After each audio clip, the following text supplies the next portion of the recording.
Since the fall of the PUA community back in 2007, most PUAs ran underground because they had nothing to offer.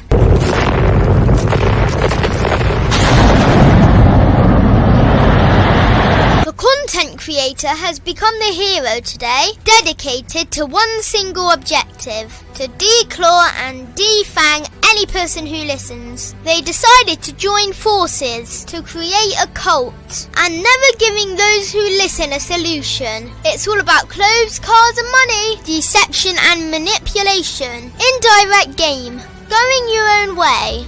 They talk pills and plates. They complain. They blame. Fake it till you make it. I just don't get it. A man doesn't need to lie to meet women. He just needs to learn how to spit flavour in her eyes and in her ears. Thanos broke down the game when he said, as long as there are those who remember what was, there will always be those who cannot accept what can be. Even in darkness, a man can find light. Sometimes the world doesn't need a group of fake heroes teaching lies. Sometimes the world needs a group of anti-heroes to bring balance, order, and truth to the game. It's time to summon the authentic players of the game.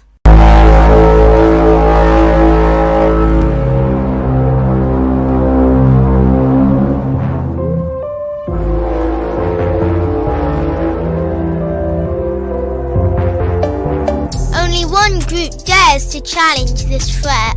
Gathered together from the cosmic regions of the streets, these anti-villains are hated because they put all the accountability on the man. They know the game will never be about women. They fight for every young man who is trying to learn their family name. Dedicated to truth, keeping it real and manhood. Get your notebooks out, ask questions, and call in. Don't just listen to the message, become the message.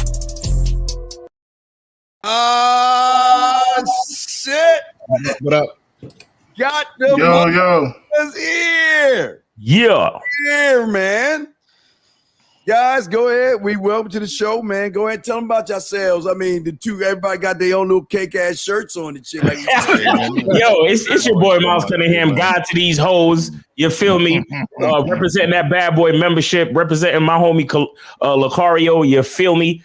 We getting it in. It's your man. We out here. I just got my pampering and my facial. My lady put me in the tub, washed my skin, got me looking all shiny. You feel me? Gave me a little facial and everything. I'm sitting pretty right now. You feel me? So I'm here to make the show a good show. Let's go, guys. Let's go. Yo, next up. Are we going this way? What's good, people? It's your boy, Mr. Lucario, the bad boy of the dating game. Shout out to Miles, shout out to 𝐒𝐻, and shout out to EO, shout out to Steve, shout out to Mr. 1950. Man, we are excited for y'all today. You feel what I'm saying? Make sure you guys check out badboymembership.com. Make sure you check out MrLucario.com. Yeah, man, this shit gonna be fire. You feel me? So we're gonna get that shit cracking. And my girl is in the chat right now. Putting up the link. So let's go. We're gonna there you go. Hey, next up, man. Yeah. What's up, guys? Welcome back. I just want to say shout out to the men who show up every week. Respect to all you guys.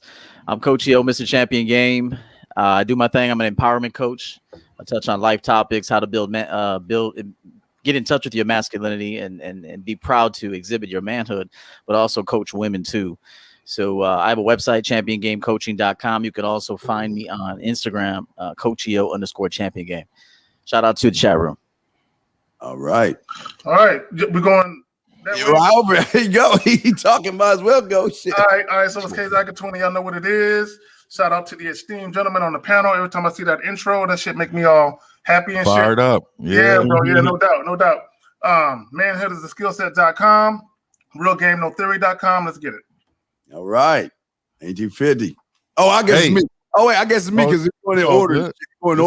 Hey, Steve the Dean Williams, the man mindset man. 30 years, over 30 years doing this shit, but I'm here with some great men. Shout out to all the motherfucking chat room dogs. Let's get those likes up so we can get that algorithm up so we can change the game together, man. Shout out to the chat room motherfucking dogs.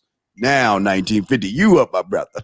Hey, man, real quick, shout out to all the moderators, man. They've been giving me love, man. I come into you guys' show, and they show me love, man. They always posting my links to my YouTube channel, man, so I really appreciate that. My name is Mr. 1950. I am the last traditional man on the planet. Please subscribe to my YouTube channel.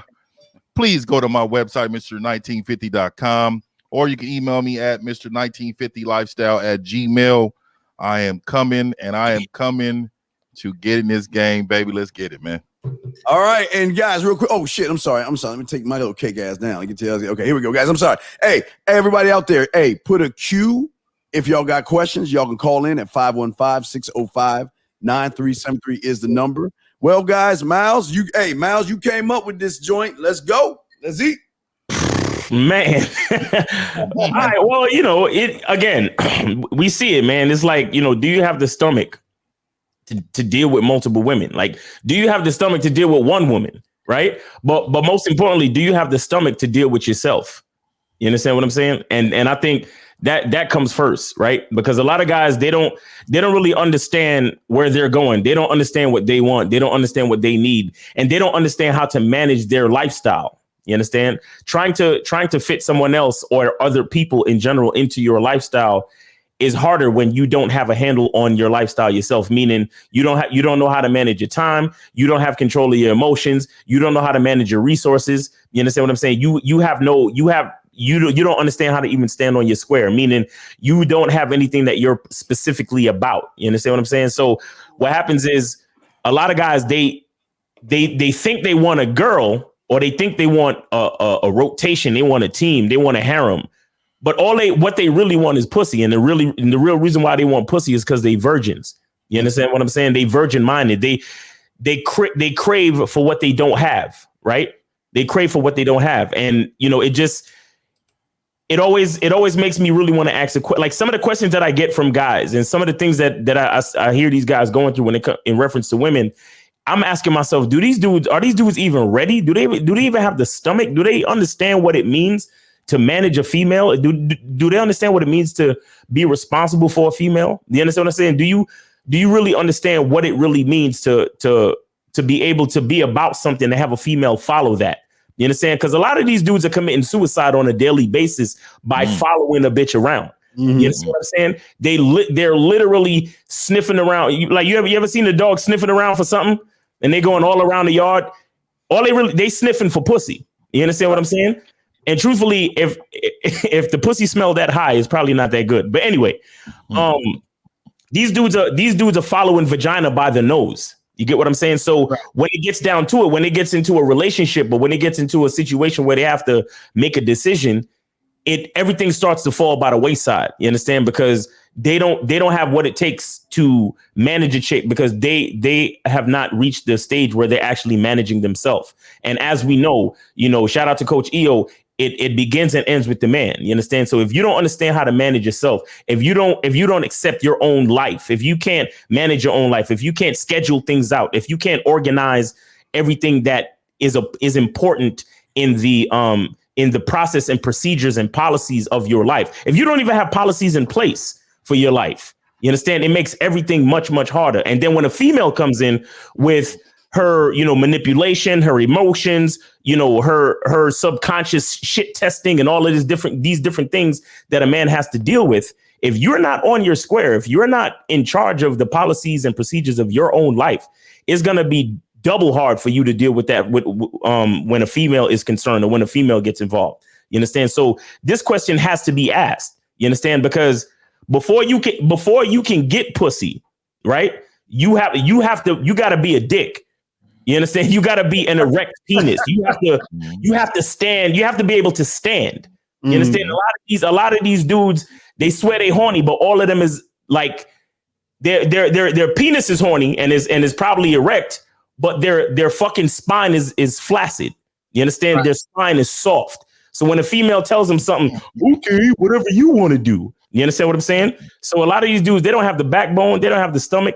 They don't have anything of what it takes to even manage a female, much less manage themselves. So there's a lot of work we got to do before we even get to a bitch.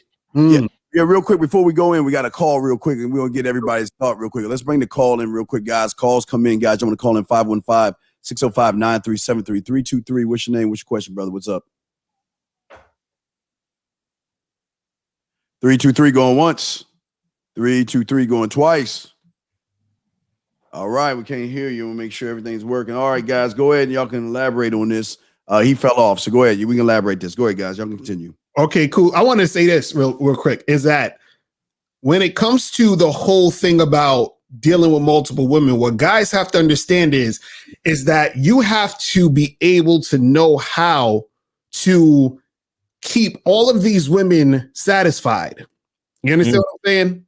And I think that's the part that guys don't get. Like, guys are thinking, oh, I want to get with multiple women. I want to, have a bunch of girlfriends. I just want to be hooking up with a bunch of girls. I want to have a bunch of girls I'm dating. Or some guys may even say, I want to be in a polyamorous situation where I have all these girls. I got 2, 3, 4 girls all to myself, right? So I say to those guys, I'm like, okay, cool.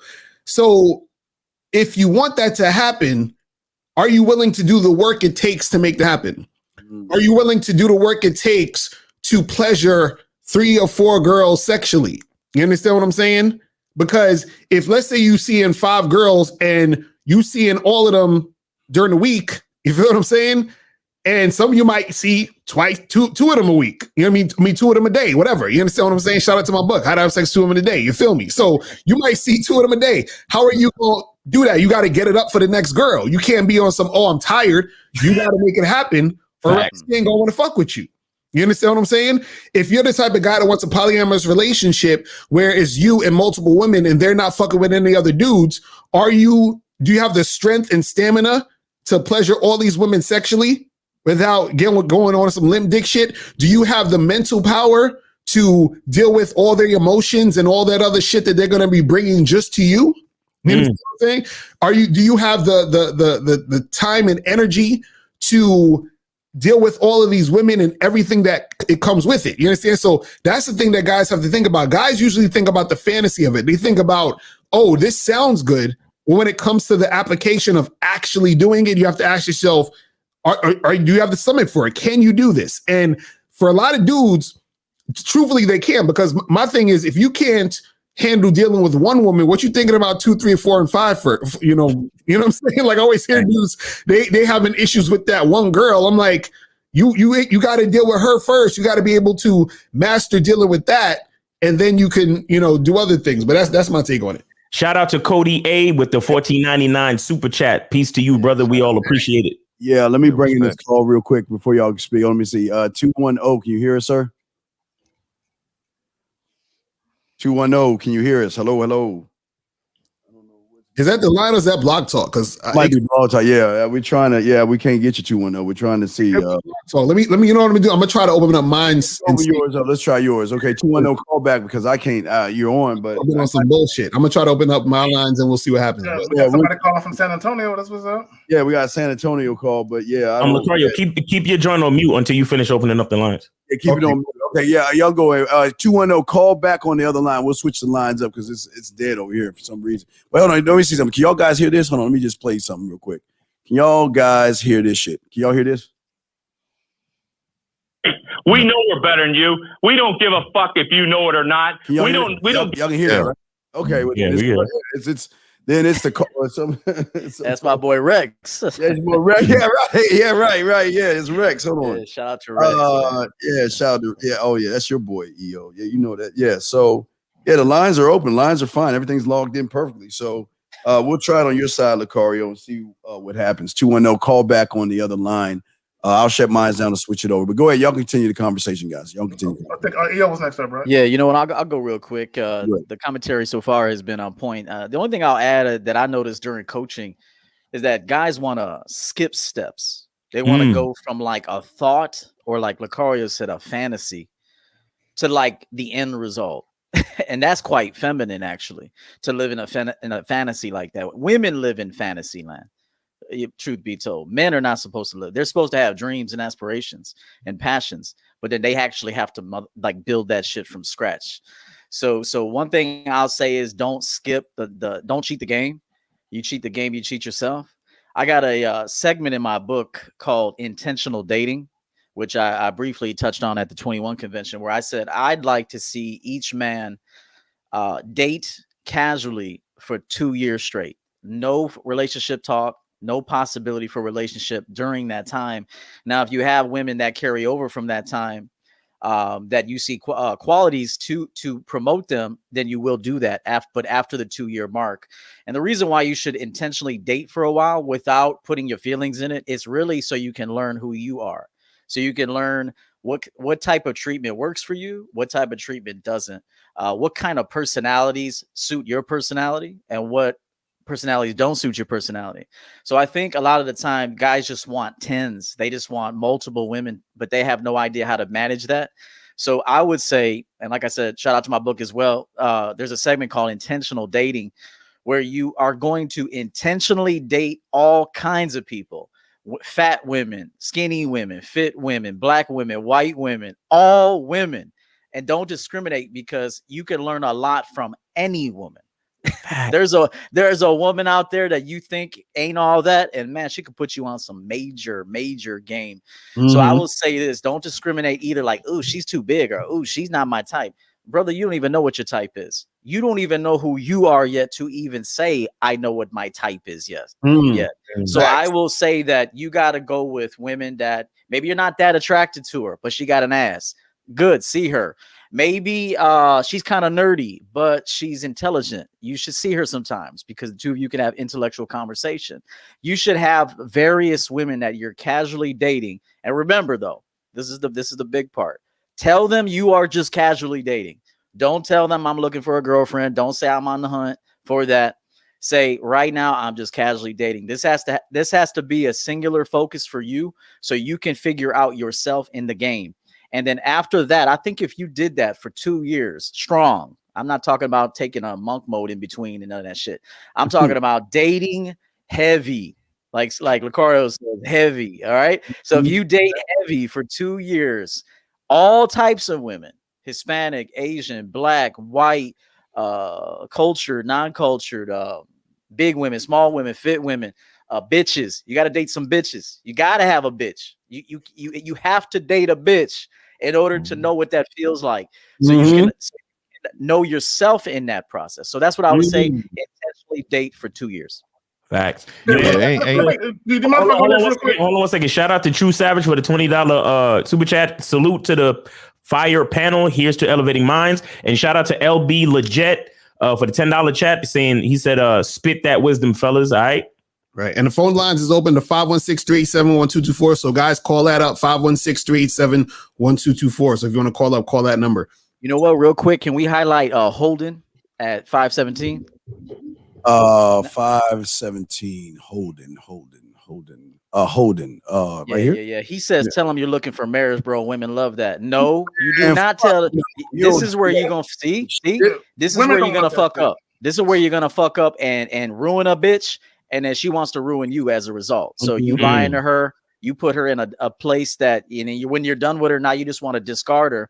But women don't go away like that, bro. That's bad. That's bad game to tell a woman that you're looking for marriage or relationship with your dad. That's terrible game. And I promise you this. I guarantee you this. When you treat the game like that, the game is coming back to put a mirror in your motherfucking face.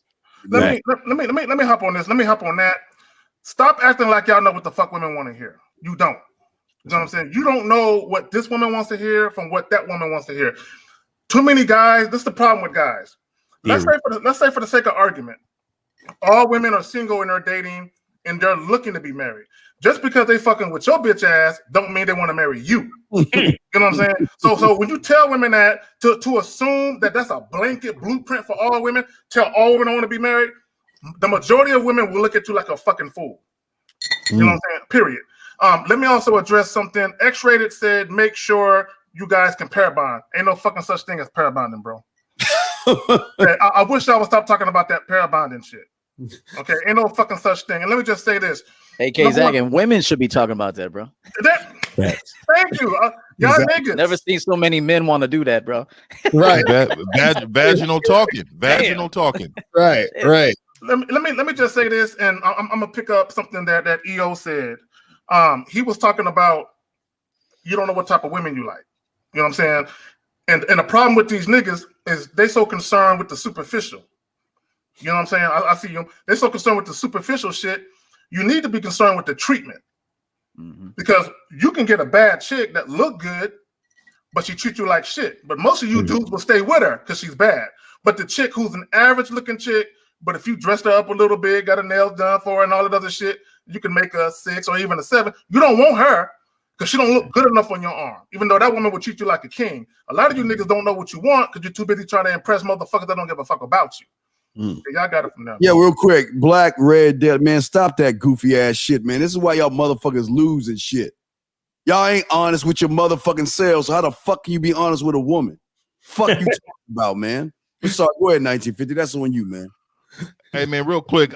It's a couple things, man. I always try to tell men, first and foremost, man, at my age, man, I just don't have the time anymore to manage those things, man. My time is diluted in so many things that I love to do. So for me, I'm not in the position to be doing, multiple like some of these dudes be. And I think that's a lot of the problem where you start to feel like you need to lie because you don't even have the time in your own life to create something like that. Right. But I think also, men need to self-reflect on their past and really, think about it. Do I have trouble with women when I have them around? How can I manage all these other women when I can't manage myself? I think that's a huge part. But I think the biggest part is when you really find out if you have kinks in your armor is when you really think about how much do I love myself? If you don't love yourself, I think a lot of times what happens is women are very manipulative if you allow that to happen, right? So if you don't care too much about yourself, you'll fall for any motherfucking thing. So then it comes with women want you to do that, women want you to do that, and then you're going to be in a position that you don't like because you are allowed her to get through the kinks in the armor, which is how you feel about yourself. Motherfucker, I got a program to run here. And if you can't be a part of the program, unfortunately, then we can't do what you want to do. I think men in general need to start with what do I look like? Let me reflect on me. Let me reflect on my past history with women. Can I even handle women? Like, has that ever happened in my life? Like some of the dysfunction, have I always blamed it all on women? Like those things are a part of, can I talk to multiple women? If you blamed everything on a woman, if you said, oh, she just cheated on me because she's a whore, or she lied to me before, so I just stopped talking to her.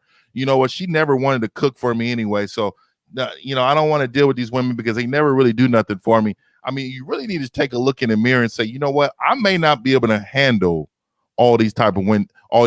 So you know what? I'm gonna reach out to Coach EO. I'm gonna get on the bad boy membership. Let me talk to 𝐒𝐍 and Steve the Zine and get a foundation on, as a man, how can I help myself build to get to the point where I want to be in my life. And like Coach EO said, man, skipping steps has been a huge problem. And I think we don't reach out to the resources that we do have as men because, you know what, we all strong. We all can change this transmission in our mind, but it takes a certain skill in order to get out there and put a transmission in that car. Not everybody can do it, right? But everybody want to feel like they can do it as a man.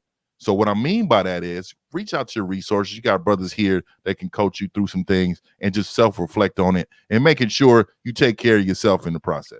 Facts. Yeah, I just want to say real quick, and we'll answer this question in a second, Tim, but I just want to say a lot of guys don't understand that it's not what it's always cracked up to be. I know it sounds real cool that you got all this pussy, you got a harem of women, but you got to deal with periods. You got to deal with PMS. You got to deal with emotions. You got to deal with crying. You got to deal with being upset. You got to deal with, are you seeing that bitch today? Why don't you want to see me? Why don't you care about me? What about real quick, Steve? Yeah. I'm sorry. Real quick question. Not question. Yeah, people remember if you start messing with all the same, a lot of different females, their periods were aligned. I'm telling you right now, all their periods were aligned. If you got them all on this right track mentally, I'm telling you, all their periods are aligned, man. Trust me. Yeah. Then you got to deal with holidays. You got to deal with when they do When Thanksgiving comes around, are you going to go see my family? Can I cook for you? Are you going over her house? Why are you spending time with her? What about spending time with me? You got to deal with Christmas. You got to deal with Valentine's Day. You got to deal with your birthday. Everybody's going to want your time. When your time, when you don't have time, or, you know what I'm saying? Now you have time, but when you're done with one woman, they're going to keep an eye on you to see when, okay, is it my turn now? Can I move in? Can I knock? They're going to come knocking at your door. They're going to come to your job. It's like a second, third, and fourth job. Number one. And number two, you really got to learn how to manage. I mean, this is like, I'm Cowboy, like just like Jerry Jones. You got to manage the roster. You gotta be able to manage the women and keep them all in place and have them all understanding what position they in, what role do they play. If you're cooking me dinner, you ain't gonna cook me lunch. I already got my lunch, girl. Don't try to stick in and hurt her area. If you're rubbing my back, don't move over to the one that's making me breakfast in the morning. No, don't do that. And again, they will do that because the competition is so great for our time that they are willing to do everything they possibly can. So it's just not sunshine and rainbows when you're having sex with them and all the other stuff.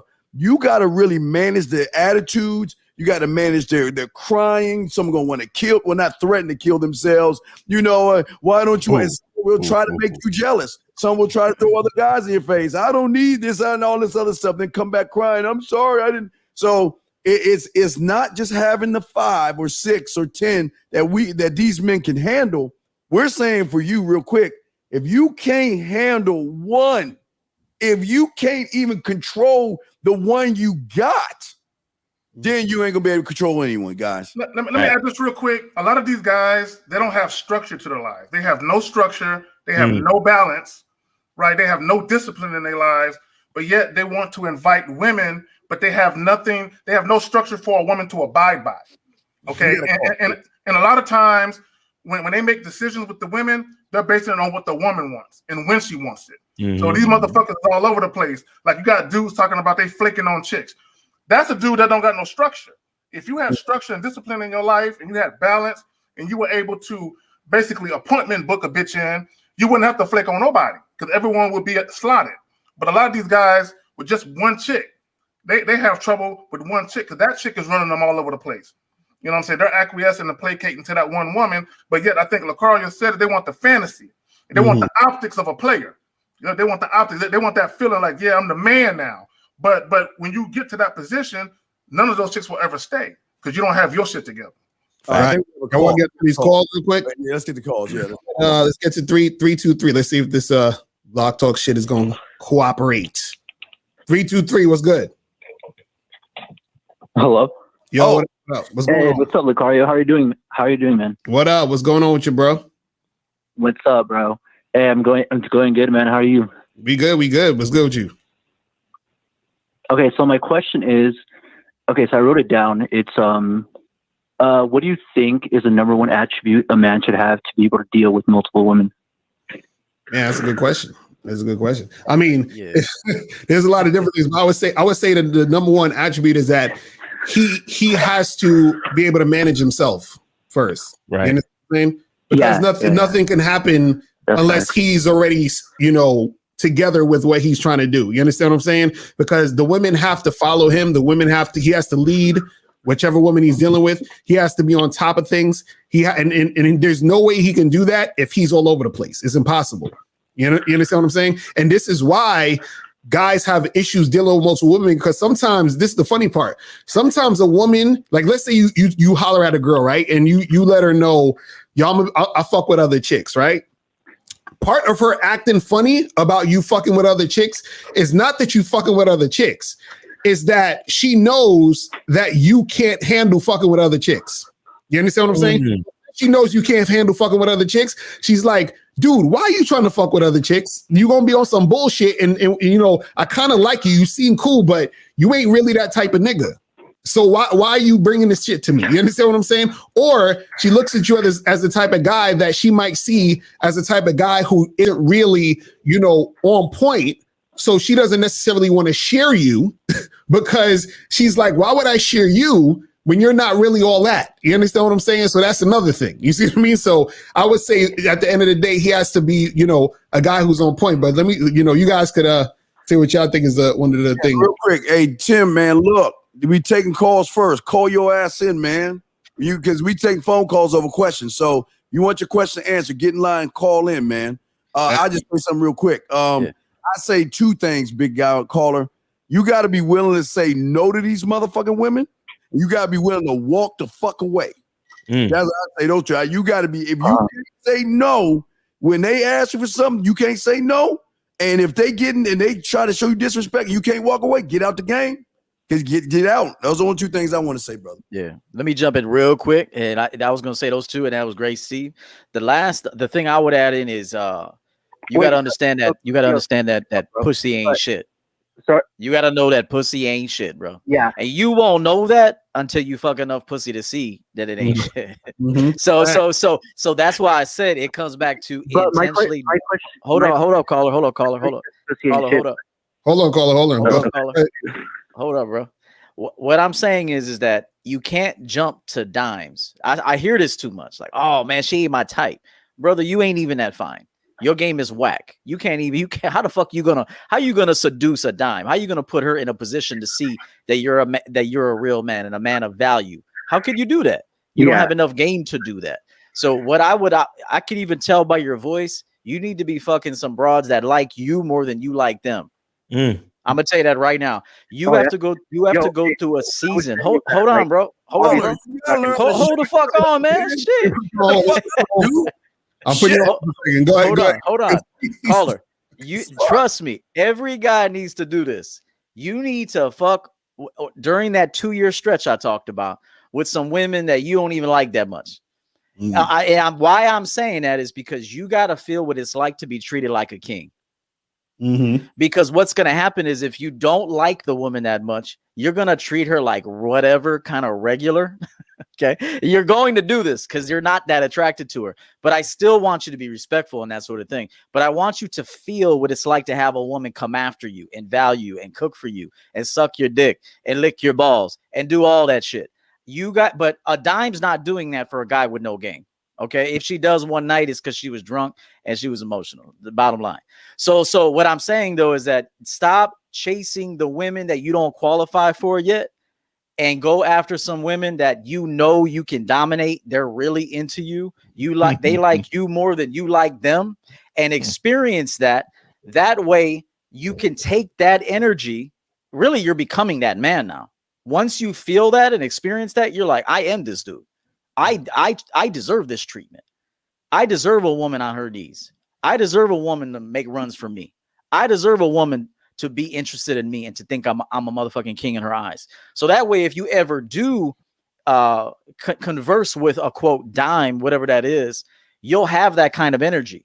So that's what I would tell you is that you guys got to go after some women that I'm just being honest that you're not really feeling them like that, but they're feeling you, and you need to roll with them for a minute and feel that, and then believe that you're that dude now, and then move towards what you really want. Can someone address this before they say all this goof ass shit? Please, let me, because he was the guy that was talking about pair bonding. He was talking about make sure the woman want to pair bond with you. Now he's saying, why not just focus on money? X-rated, make up your mind, bro. Do you want women to pair bond with you, or do you want money? See, y'all niggas be all over the place. Neither. I'm gonna bring the caller back in because he's like, okay, caller, we're bringing you back in. What were you trying to say? Well, first I want to say, Coach EO, like I'm one of your clients, so I don't know if you did recognize my voice. Maybe it's a little bit different, but just a shout out to you. What's up, brother? Who are you? What's your first name? Yeah, I get what's your first name? Alex. I had a Alex. What's up, bro? Hey, what's up, brother? Hey, good to hear from you. What's up, bro? What's up, man? Yeah, I understand what you're saying. Like when I was younger, I try to just get with, I would say like chicks that I consider eights or nines.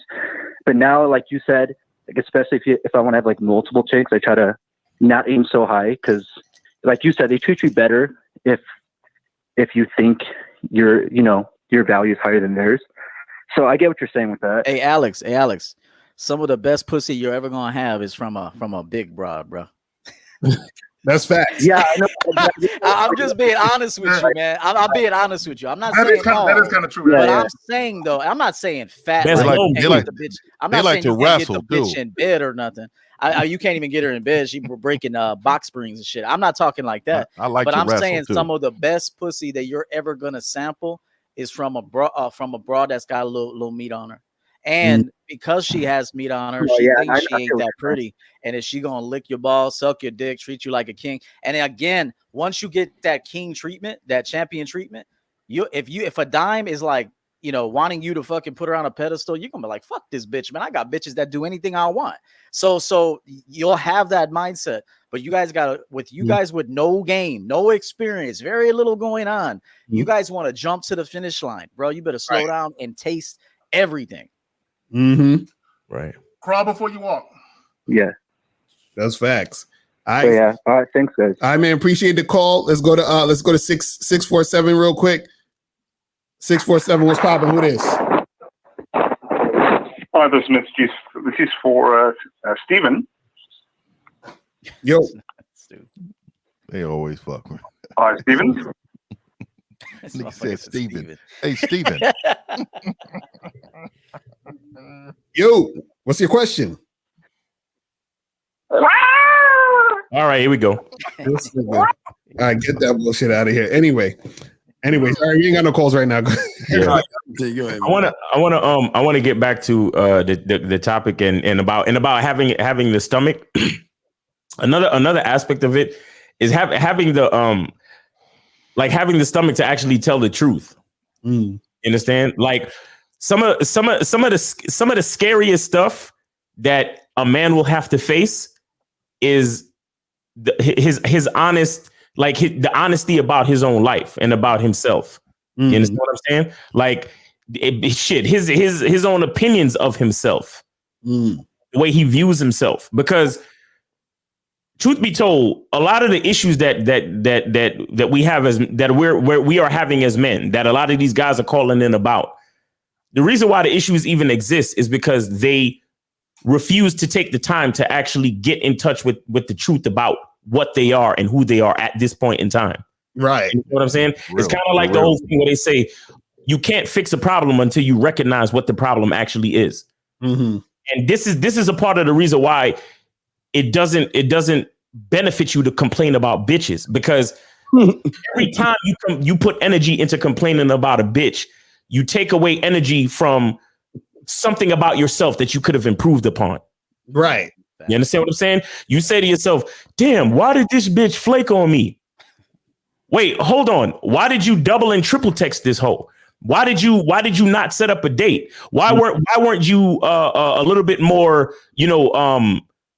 scheduled, and why did you not know what you wanted from this chick before you even approached her? You understand what I'm saying? The reason she flaked on you because you spent, we had a caller the other day. This motherfucker spent 7 hours on the phone with a chick before he actually went on a date with her. Oh, yeah, I heard that. 7 hours. 7 hours. How the fuck? Oh my. Okay, go ahead, man. You see what I'm saying? And the point I'm trying to make is no life.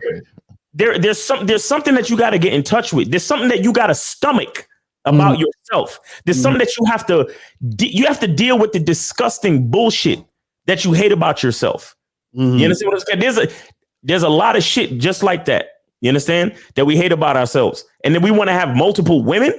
Right. And then they're bringing in all their disgusting personal shit into your life too, that you have to manage and because look, what a lot of guys don't know is that once you say that you're the man and you're on point and you're trying to be a player or you're trying to have a harem, you are these bitches. You they brother, you they lover, you they boyfriend, you they father, you they psychiatrist. You understand? You're their motivational speaker. Well, Miles, are you saying that you're God to these hoes? Is that what you're saying? What you're talking about? Man. That's what I'm saying, man. Right here, man. You see what I'm saying? You motherfucker, it's a lot of motherfuckers out there that can't look at themselves in the mirror. You wonder why a chick is not. These niggas talking about choosing signals, but half of them ain't shit. 90% of them ain't getting no choosing signals, right? Because they don't even look in the mirror to make sure they look good. Right. Exactly. So, I'm bugging. 7 hours on the phone. 7 hours on the phone, bro. I don't even like being on the phone 7 minutes with my woman, and she's my woman. Okay, god damn. Yeah. I don't have that much to say. Longer than 15 minutes, man. You feel me? Yeah. It's crazy. So there's a lot to unpack when it comes to trying to deal with multiple women, man. When it comes to all these things that you have to be responsible for, and yes, you have to be the responsible one. Mm-hmm. These women, God bless them. I love them, but they children, dog. Mm-hmm. They are fucking children, and you want to have multiple ones, nigga. I remember I was on a date with 2 broads one time. I felt like I was on a fucking field trip because we was walking we had visited this like mountain country town. You know those old time spots that have like a country store and they sell taffy and all this different shit. So, but literally, I'm literally like directing traffic. You understand what I'm saying? Like I'm having both of them walk on the inside of the sidewalk when it's time to cross the street. I'm like a chaperone. I did straight up, bro. Straight up. And it's not to say that like there's anything wrong with these women, but it's just the way I run my shit, where I'm such a responsible dude that I'm basically like I'm crossing the street with them and I'm making sure ain't no cars. And I'm like, okay, let's cross here as opposed to crossing here. And all right, this guy's coming. So I'm gonna have y'all get into a single file because a crowd of people is coming and we need to pass them without bumping into them. You understand? Because we're talking and we're conversing and everything. So they're not necessarily paying attention to the surroundings. You understand? Guess who's doing that? That's me. Mm-hmm. You understand? And I wouldn't, and I'm not saying this to complain or anything like that. I would have it no other way. That's how I want it. You understand? I want them feeling, I want them feeling comfortable enough to just be in their feminine and enjoy their time and be women. You understand what I'm saying? So therefore, I got all that other shit covered. You understand? But a lot of guys don't understand that when you reach certain levels of the game, like your responsibility level has to be on 1,000, bro. Like you got to be. It's so serious. Like you have to, and if you're spending time with both of them at the same time, you got to pay both of them attention. You understand? We sit down somewhere. I got to be holding hands over here. I might have to be holding hands over there. You understand? It's so many different things that you got to do. And if you can't. Like you don't even have the stomach to tell yourself the truth about certain things about yourself. And then you definitely don't have the stomach to tell a female the truth. You understand? Because a lot of people don't realize that there's the truth, but then there's how you express the truth. You understand what I'm saying? And a lot of guys don't know how to express truth to women. You see what I'm saying? So they'll just choose to lie. But there's certain levels of the game where you can tell a woman the truth, but you tell it to her in a certain way. You get what I'm saying? Where it hits her differently. You understand? You're saying it a certain way because you've reached a level where you know how to speak to a woman's heart and tell her something that is fucking harsh and brutal as shit. But the way you put it, she feels comfort listening to you say it as opposed to listening to somebody else say it. Wow, I'm glad you said that. Yeah. I'm glad you said that because like later in life I had to learn that because I've always been a silverback, so I delivered it that way. You know what I mean? And then I found that not all women are going to they don't adapt like we do, right? So they're not going to take that in as genuine as you may mean it. Like you got to deliver it a certain way, and that's not meaning that you need to finesse her to trick her about it. No, it's just the way you deliver it. The truth comes in different ways. So you got to deliver it to that woman that that's in front of you. She may be overly emotional. Yeah. This woman her background may be very, very strong, so she can take the truth head on like a truck. But then there's a lot of women in between where they want to be told the truth in a way that you are showing them that you care in ways about how they feel. You know what I mean? So it's the way you got to deliver it, man. That's true. We got a question. We got real quick. Let's answer this question. How are we on the calls, Zakari? We good? Yeah, we good. Ain't nobody calling yet. The question. 516-387-1224. 516-387-1224 if you guys want to call in. You know what? I'll read this question real quick. Yeah. As a young man, how do you get through girls, pardon me, fake persona when you 90 UK when you Yes, he said the UK women. Oh, okay, 90% of girls are freaky hosts. For one, you can combat fake personas by being that real dude. So remember, if you're authentic in the company of inauthentic, they have a choice to make. They either admire you how authentic you are and want to fuck with that and want to be that, or they're gonna run from you. Okay, so that's what's gonna happen. And number two, you got to stop calling women hoes. You got to stop calling them hoes. They're for the streets. I understand why they say that. But again, that's coming from a place of scarcity. Because remember, a man that's running a tight ass program, he don't want to call his women names like that.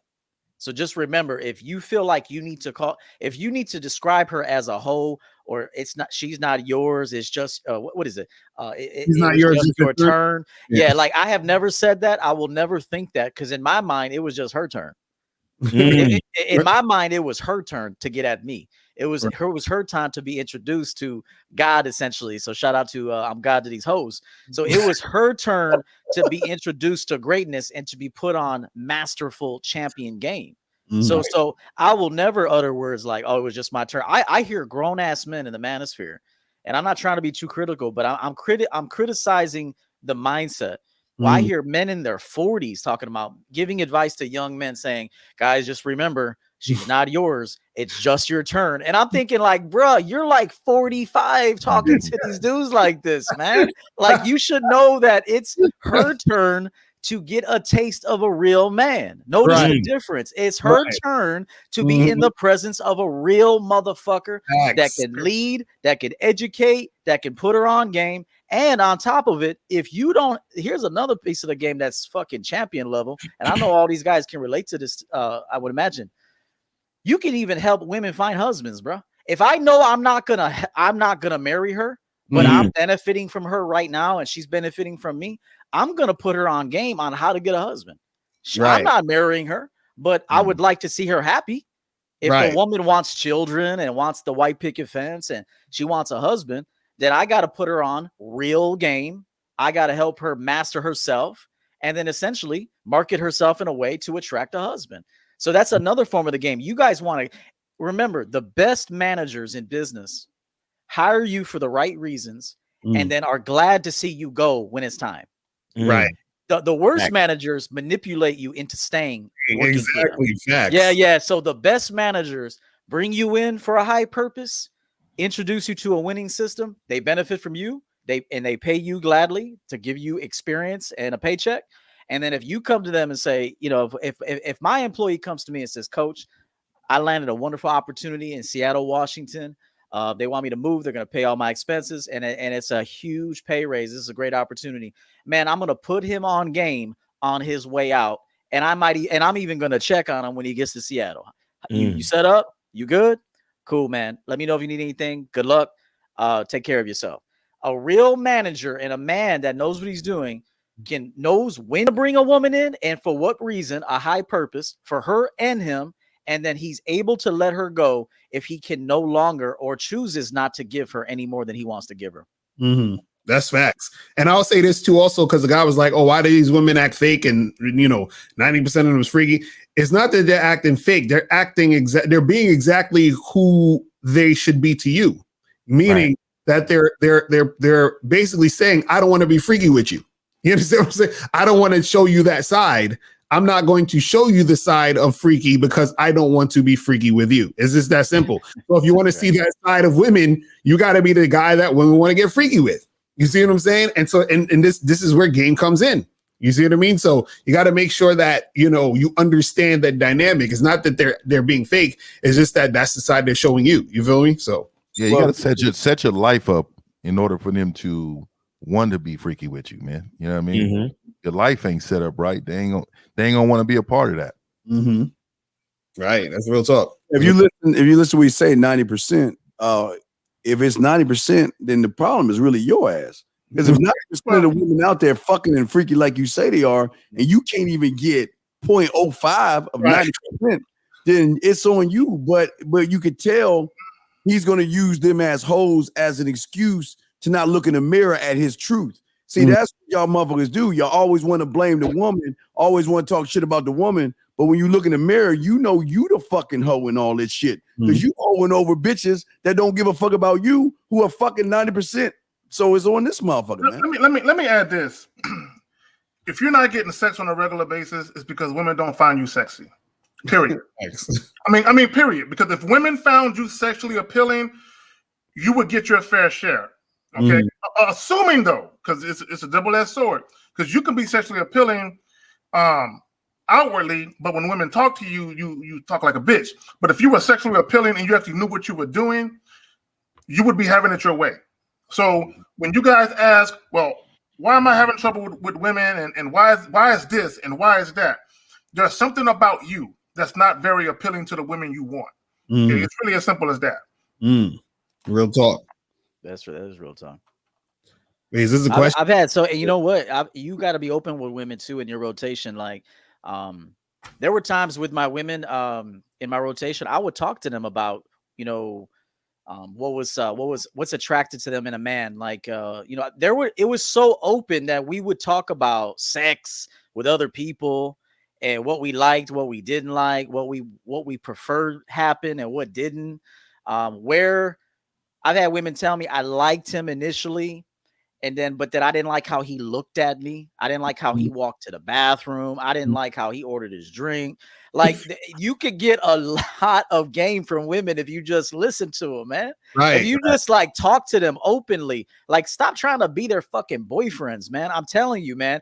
The only way you should be in a relationship is if the woman is asking you for one. That's the only, and then you got to put her through the ropes. Like, she doesn't just get it right then and there. Like, if she says, like, you know, I like you. I'd like us, you know, I want to be with you. And you say, okay, well, I'll tell you what, that's good information. And, you know, I'm going to consider that and we'll keep it moving. But at this point, you know, we're going to keep things the way it is. But now that I know that's what you want, just know that, you know, I'm gonna turn the heat up a little bit. You know, you gotta turn the heat up. You gotta set traps for bitches. You gotta test women. I'm being honest. A man tests women. You think you get shit test? Men should test. Men, we gotta know that's the focus is like passing a woman's shit test. Man, fuck her shit test, bro. Right. She needs to pass my shit test. You trying to be a wife for me and I'm gonna be laying some traps, bitch. Okay. So, I'm a cold cat. I'm a cold cat. I used to go in that bathroom and let me see the inside of that shower. I want to see if it's filthy, if it's in here. I need to see what you're cleaning when I'm not around, man. Don't try to make your front room look good, man. Yeah, I feel you on that. Yeah, the toilet seat jacked. Yeah, you know what I mean? Let me go behind the toilet. Right. Look behind this motherfucker, man. So what he always saying, man, I definitely agree with that. And also, like, I think dudes need to actually start, because this is what I would do. Like, chicks that I hook up with or whatever, I would, you know, ask them about shit going on with dudes that they fuck with in the past or dudes they fuck on right now. I'd be like, so what happened with you with the other dude the other day? You understand what I'm saying? Because what happens is she's going to give you a certain type of information that you would have never known about, and then you can learn from that information. Because see, a lot of guys, what happens is a lot of guys, y'all deal with women in this sort of like tunnel vision, like it's just me and her, and there's no other things going on outside of this situation. And so now you're dealing with her, but you don't learn nothing. This is why you could have a dude that smashed like 100 girls, but he still don't know nothing about women. You understand what I'm saying? Because he hasn't been actually investigating and inquiring what's actually going on. And the thing is, when you're the type of guy who a woman feels she can open herself up to and just be herself. Oh yeah. Bro, you're going to learn so much. She's going to tell you so many other things that you would have never known. You understand what I'm saying? She could put you into so much shit you would have never known in the first place. So that's what I'm saying. Don't be scared to, like, you know, have them conversations. You know what I mean? Let me pick it back off on real quick off what EO said. You need to answer that question after you do that. All right, no problem. You dudes that be asking women to be in a relationship with y'all, I never understood that. I have never in my life asked a chick to be my girlfriend. I've never asked that shit. I've never had an interest when I was single and dating. I never said I want a girlfriend. I never said that. Okay, I'm just enjoying my life, doing my thing. And if I should happen to come upon a woman who, over an extended period of time, proved that she's worthy of being able to go around San Antonio to claim me, you know what I'm saying? She had to come to me, like EO was saying, and say, Carrie, I'm falling in love with you. I want to be your woman. And then we sat down and talked and got some things straight. But going to a woman and saying, look, I don't want you to see nobody else but me, okay? No, fuck that. I can't do that. I can't do it. Remo Beats, do girls dislike shy guys? Bro, come on. All of us talk about confidence all the time. So they like shy. I'll tell you this. They like the company of a shy guy because it's like free attention, but they're not sexually attracted. So they will entertain a shy guy. They'll let you take them out for like beers and martinis and fucking Red Lobster and shit. But they're not gonna like fuck you, or they don't have any like long-term plan for you. So they'll take your shit, your Olive Garden and fucking take breadsticks home, and Steve will eat them and shit. But you know what I'm saying? You know, hey, she be ordered extras. She be like, I need an extra bag. I need a new salad to take home. But no, they like shy guys for the purpose of entertainment and attention, but they do not want to be with you or fuck you.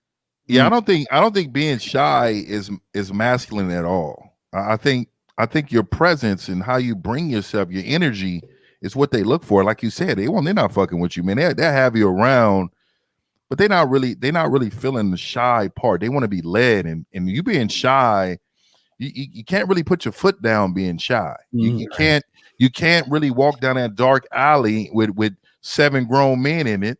And I always say that for a test. When women fucking visualize you protecting them, and if they can't visualize you protecting them or speaking up on their behalf, you know what I mean? Like, I'm out in public and you know, I'm with a woman, she's gonna feel comfortable with anybody on this panel. But if you're a shy motherfucker and you're 120 pounds soaking fucking wet, she's gonna be like, he is a bitch and I gotta protect him. So that's when you see women, speaking up for their man. Don't say that to him. Don't talk to him like that. She'd be like, we gotta get out of here. You're gonna get your ass whooped. Hell yeah. You know what I mean? That's when they get in protection mode and shit. You know what I mean? On a sexual level, this is what guys who are shy have to understand. When y'all first meet these women, they don't know you. They don't know shit about you. And a lot of times when these women make a determination as to whether or not they want to sleep with you, it has a lot to do with your behaviors, your demeanor, whether or not you exude confidence. Because if you're confident and you talk to them in a confident manner, they feel a little bit at ease that you know what you're doing.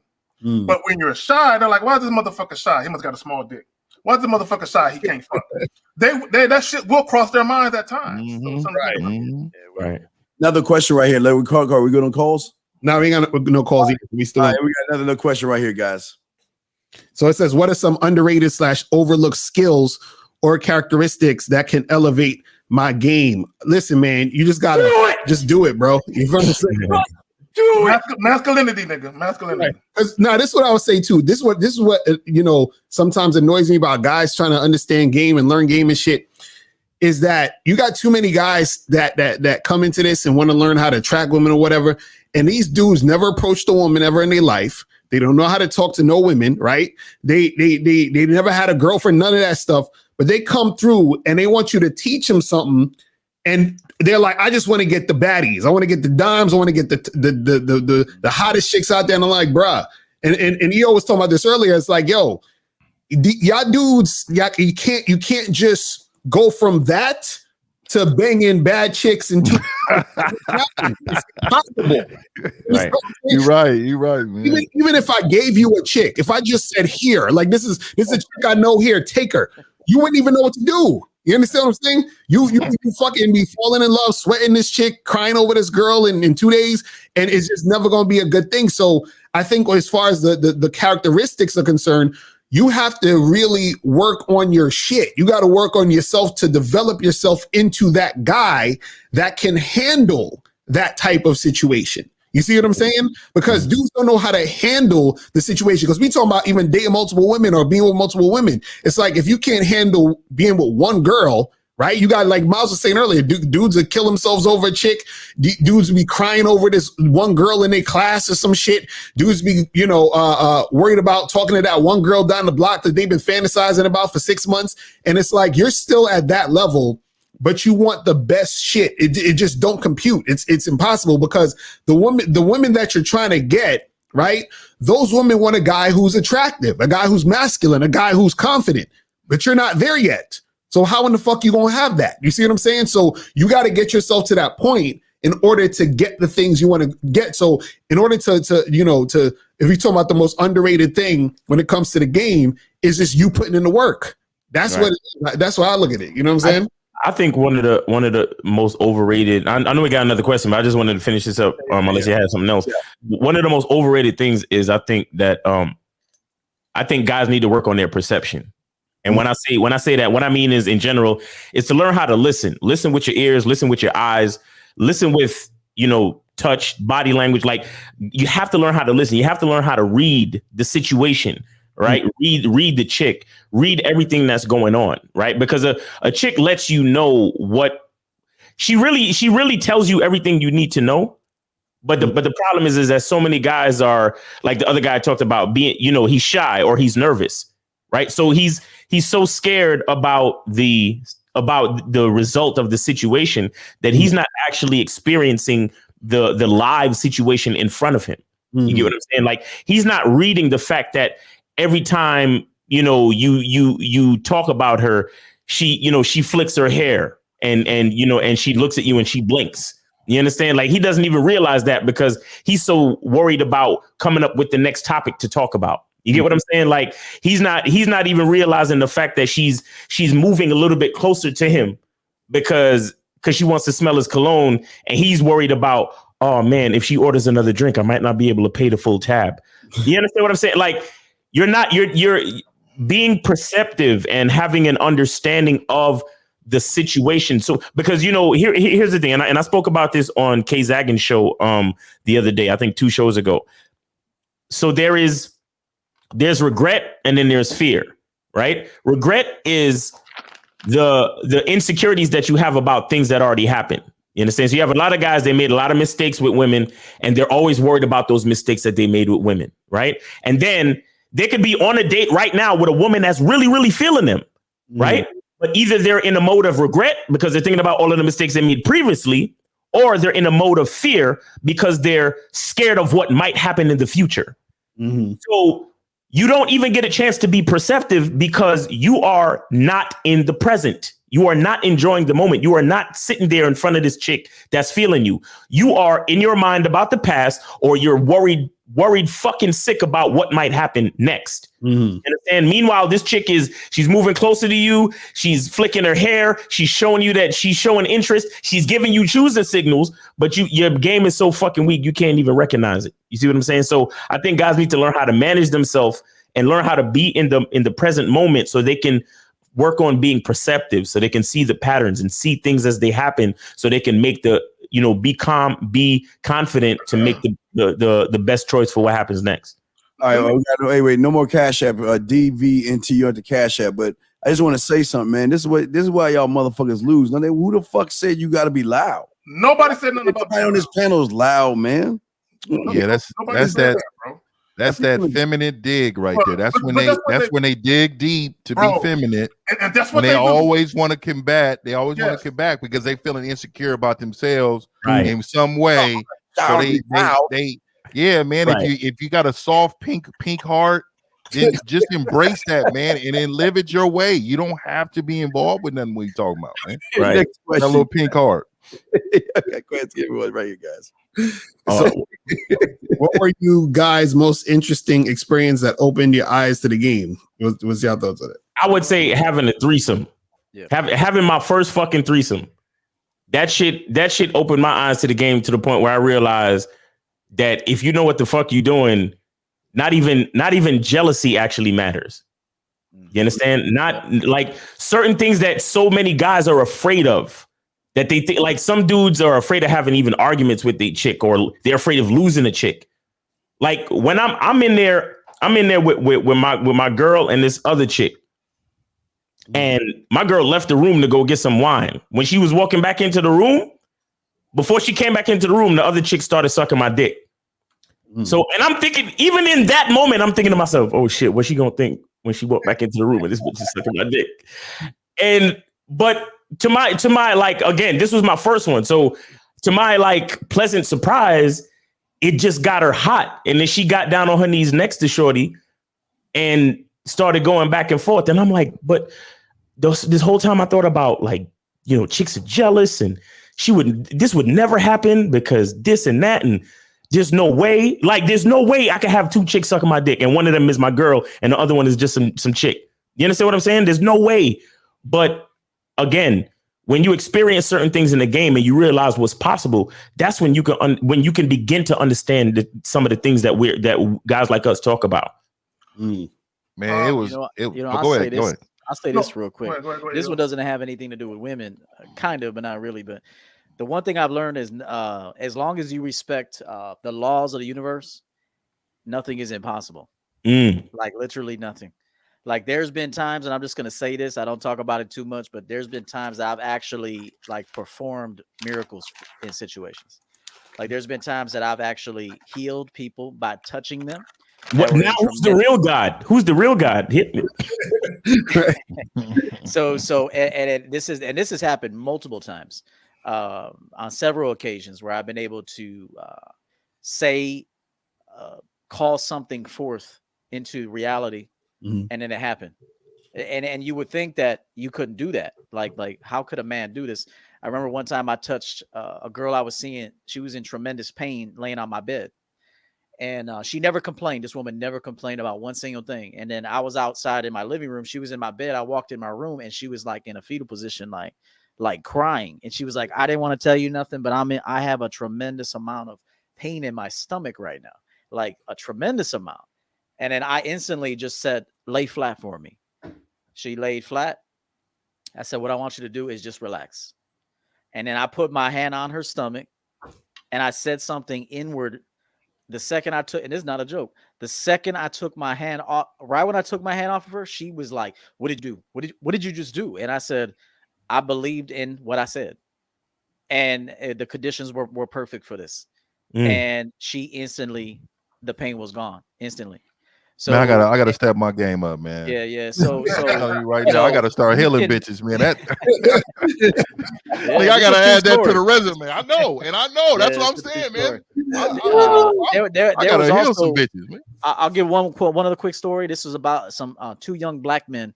It was the wintertime. I was in the back seat. I was riding with my sister, my brother-in-law at the time, and I was in the back. And I happened to see 2 young men pushing a car. And clearly they had like an issue with the car and they could barely move this car, like barely. They weren't even moving it. And I instantly just said, stop the car. And they just stopped it. I got out, ran up to the car. I said, guys, move aside. And the second I didn't even push the car. I just put my hands on the car and that motherfucker went like I couldn't believe how it was moving, man. We moved it. We got it into a spot. I wished them well. I walked off. Nice. That's what's up. I say like one of the things that I learned in the game was, or what, changed my perspective is, the idea or the thought of, actions or people taking action because of fear and love, or you can say fear and desire. Because I always talk about that. I always say if the desire is stronger than the fear, then that is going to be the action being taken. If the fear is stronger than the desire, that's going to be the action that's going to be taken. So for example, if you tell a girl, hey, come meet me at my place, and she desires doing that more than she's scared of it, then she's going to come to your place. Cause she could be like, damn, I'm scared to come to this dude's place, but I want to fuck him so bad. Or I want to be with him so bad. I'm going to do it anyway. Or the flip side will happen is she's like, man, I want to have sex with him, but I'm kind of too scared. So I'm going to stay home. You understand? So understanding that aspect of it, I apply that to everything in life. So even when I'm dealing with women, I always look at it in that way. So I can literally say to a woman anything or ask anything of a woman, and if she desires it, she's going to do it. And if her fear is stronger than that, she's going to go the opposite way. So all it's indicating to me is how much she either fears the situation or desires the situation. You understand? Well, guys, I guess we a group of unelevated motherfuckers, I guess. Right here. We must be unelevated then, Black Soldier. What the fuck you talking about? First of all, these niggas, red pill is a theory. It's a theory. Dumb fucker. a lot of this shit or social media and YouTube terms. You know what I'm saying? That's facts. And nobody was walking around saying this shit 10, 15, 20 years ago. Come on, man. Niggas always had game though. You feel me? Yeah. Always that. Always yeah. All these terminologies and shit. Come on. We got a call. Y'all want to take a call real quick? Yeah, let's take the call. Take a call real quick, and then we can get back to the question. So 203, what's popping? Who this? What's up? This is Jay from CT. What up? What's going on? Shout out to all you guys, man. Appreciate the game. What reason why I'm calling in today is because I'm not really having an issue. I just wanted to get you guys' perspective on this. So there's this girl that I've been messing with for probably about 2-3 months now, and a cool chick or whatever. I'm attracted to her, but I'm just at a point where I don't want a relationship. I'm good with myself, and she understands that. But at the same time, like, she keeps on trying, I feel like, to get a relationship out of me. Like, she's doing like she don't understand that crazy shit for me. Like, I'm big into fitness. So, like, she bought me a massage package and group. Like, she bought me for Valentine's Day. Like, she just does. She made lunches for me for the whole week for work. All stuff that I'm asking for. Yeah, I like that. It's cool. I'm keeping my frame and just like accepting what she's doing. It's your frame. I'm playing it cool. I'm not like she sits there and tries to like send me like messages like thinking of you and stuff like that, and I won't even respond to that stuff because I like. Caller. When you gonna nut the fuck up, man? Caller. When are you gonna nut the fuck up and be a man, dog? What I want to know is how many times. All this shit you saying don't mean nothing because you trying to put a rug over your fucking problem and issue. The problem and issue is that fucking woman. I was about to say bitch because I get around these guys on this panel. That woman doesn't respect you, man. And the reason she doesn't respect you is because you never told her fucking ass that I don't want a relationship. And if you keep bringing up a relationship, I told her that. No, well then you the big. That's why she's doing it to try to. You told her that. She said, "Fuck what you say." You told her that. She's saying, "Fuck what you say," because you ain't going nowhere. Because you the woman in the relationship. If you were the man in a relationship, she wouldn't be your girl right now for keep asking you the same damn questions when you should have fired her fucking ass for asking you twice. Caller, can you? No, she's not asking for a relationship. What I'm saying is, I know deep down inside that's what she wants. Okay, nah, bro. Okay, see, there's something about the story. Hold on, caller, real quick. Caller.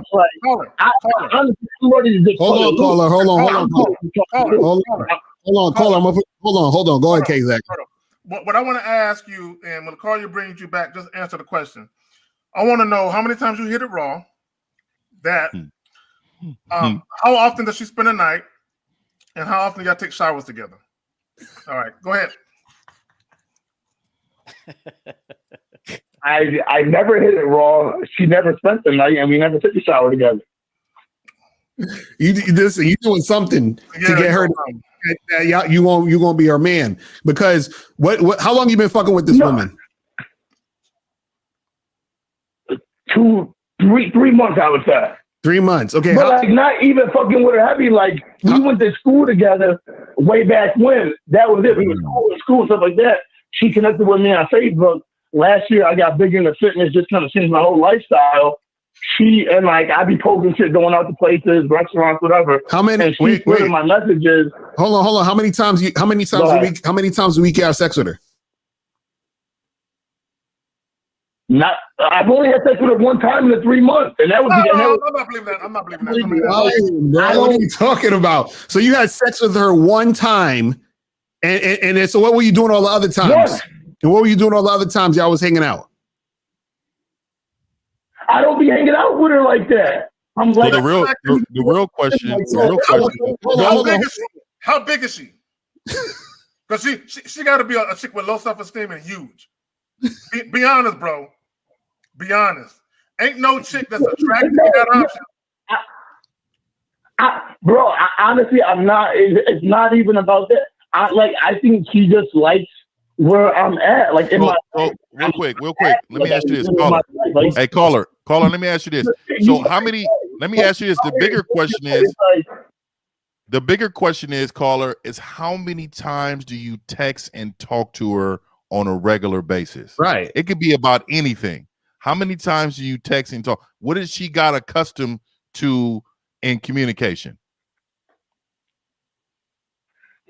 Probably like every 2-3 days, she'll text me. Like she always initiates the messages and all of that. But I think probably every like 2-3 days, she'll message me good morning or something like that. And then I always take a while to text back. I don't engage in texting with her. Women are way more consistent than that if they like you. Yeah, that so yeah, it don't make sense. So if they like you, if a woman likes you and she wants to be in a relationship, you better trust and believe she is going to be in your, she wants to be in your presence daily. She wants to hear your vibe daily.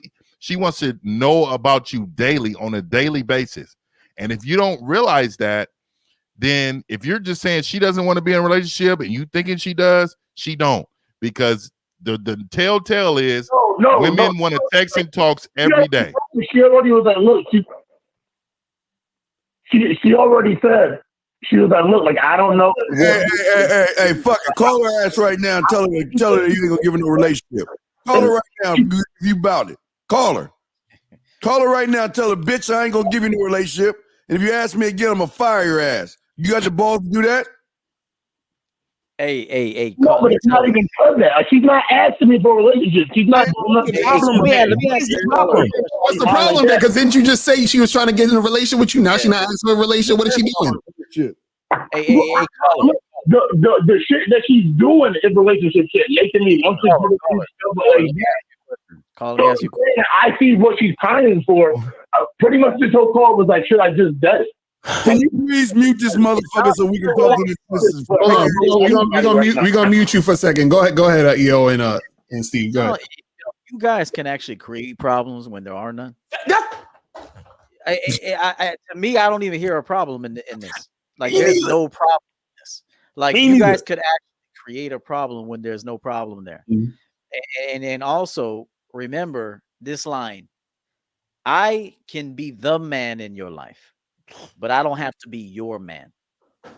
All right. So there is a level of game where you're the man. I'm the motherfucking man, but I'm not your man. Okay. So his story sound like it's changing every 2 seconds because I agree. It sounds like you guys the sniffles or some shit. So I'll just say this: like, be wary of creating problems. That's another feminine trait, is when you're creating drama when there's no drama there to be had. That's number one. Right. And number two, I would hope that you would have a woman doing things for you. Right. I mean, why is it a complaint that a woman is doing things for you? I mean, I would hope that you don't. I mean, hey, there could be some women you only want them for sex, and that's fine. But I would encourage every man to have women doing multiple things for you. But while at the same time, you know, they still know their place. So just remember that don't create problems when they're not there.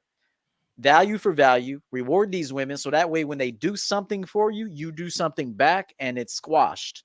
I always say never have debt to anybody. So don't have debt to women. Don't be in debt to women. Don't be in debt to men. Don't be in debt to anybody. So if somebody does something for you, don't do anything in return. So there's got to be a level of give and take and reward on both sides. And then remember, you don't have to be her man. But you can be the man. That's right. Well, you know what, everything you said is 100%, but not for this guy. This guy ain't no fucking relationship. Right. I'm gonna bring it in to listen to his voice until he ain't getting no pussy, bro. So okay, we got you back on the line. I want to get this story straight. So basically, what you're saying is you're dealing with a chick you fucked once, and she's sending you a lot of gifts. So what's the problem? No, look. I don't mind her doing stuff for me, but like what EO was saying, she's like the whole don't be in debt to anybody. She's doing a whole lot for me, and it's like I don't want to reciprocate that back. Like, I don't owe somebody. You're doing something. Call her right now and say thank you for all this you do for me. Let's hear her. Call her right now and say, baby, thank you for all those kind things you do for me. Go ahead and call her right now. I don't talk to her in that kind of way. Go ahead and hang up on her. Bruh, this is what I want to ask you. What do you want from this situation? What's the issue? What's the problem? No, it's just I just want to know how you gonna handle it when you have a girl doing all this stuff to you, but you know you don't want a relationship with her, then and she's doing more for you than you're doing don't for matter, her. bro. Like, Listen. I'd rather Listen, just hold on, bruh. Let me put you on hold for a second. It's real simple. You fuck this shit out that girl, and you take the gifts. That's it. You feel what I'm saying? It's that simple. And if you don't want to be in a relationship, you don't be in a relationship. Hey, Lucario said something perfect. Remember, if you're fucking a woman, right, she should be bringing you gifts. Right. Just notice if your dick game is that fucking good, bro, not only should she be bringing you gifts, but she should be bringing you steaks and fucking dinners and all kinds of shit, taking you to restaurants. If you remember this, you should not give the dick away for free. Okay, just like women say, girl, don't be giving him nothing for free. Make him give you something. Shit, I'm gonna tell you right now, fucking pedestalize your dick. And when you fuck women, fuck them well, and in return, they should be doing shit for you. Just remember that. Facts. All right, Chloe, I'm gonna bring you one last time. So do you understand what we're talking about? Yeah, no, I definitely I agree 100% with you guys. I wouldn't call him so much. I got a problem. I just wanted to hear you guys take on it. That's all. Like, I'm willing to take the shots and the arrows for it, however I sound. It was presented as a problem, though. So if you present it as a problem, then it's a problem. Yeah. Right. I want to know the truth. He lying. No, cause he's not attracted to this woman. You ain't once in 3 months. No, how big is she? There is no woman. I just want to know, did you find her a 600-pound life? Yeah. How big is the bitch? How big is she, dog? I want to know. She's not a big woman. So why? Why you only fucked her once? Because he haven't fucked with his hand. He is imagining this shit, dog. No, because honestly, man, like I'm just not like. And listen to him, dog. He sound like he's sitting down, dog. He sound like a bitch. I don't know why y'all. I'm focused on myself. Like, I'll take pussy when I want it. If not, I'm not like I'm good. If you don't stop your bro, you're not making any sense right now, my brother. You're not making any sense right now, my brother. I don't believe him. Because why would you call in about some chick you fucked once, but you ain't really trying to do nothing with, and you don't care because you focused on yourself. And she don't call you or text you for like every 3-4 days. Right, like exactly, right. How that not in your life. Right. It's not in your life. Exactly. She obsessed with you 1 minute, buying you all these gifts, and the next minute she don't call you for 2 or 3 days. That don't even make no sense. You see what I'm saying? Like, it don't match up. Your story don't match up, bro. So I don't know. You're gonna have to figure something out, my brother. But we gotta take some more of these calls. Appreciate the call. Yeah, all right. Good dick is, I'm telling you right now, 10 calls and 10 text messages a day. Right. So let's go to 469. 469, what's popping? Who it is? Yeah, this is Cedric from Dallas, man. What up? Yeah, what's going on? Shout out to the whole panel. Usually I do one-on-ones with Carrie. You know what I'm saying? So kind of an update to him this weekend. I finally got it in here in Dallas. So, appreciate you so far. But I got a question. So, I like I said, I did my thing this weekend, but there was some things that in the process I didn't like about the way I presented myself. It was just I smashed the girl, but I didn't really like the love for the chick was that. I hit on hot girls, I hit on a whole bunch of girls. I just tried to get as much experience. The question is, I mean, did you really approach all the chicks the same way? But like, for example, it was this one girl who was like a Dallas Cowboy cheerleader type. I live in Frisco, so that's where the Cowboys practice. And I walked up to her, introduced myself, and I was like, you're a cute young lady, almost as cute as me. And we ended up bantering back and forth for about 15 minutes with her trying to tell me I was being too arrogant, but kept touching on me and we like comparing each other's biceps and kind of playfully doing that.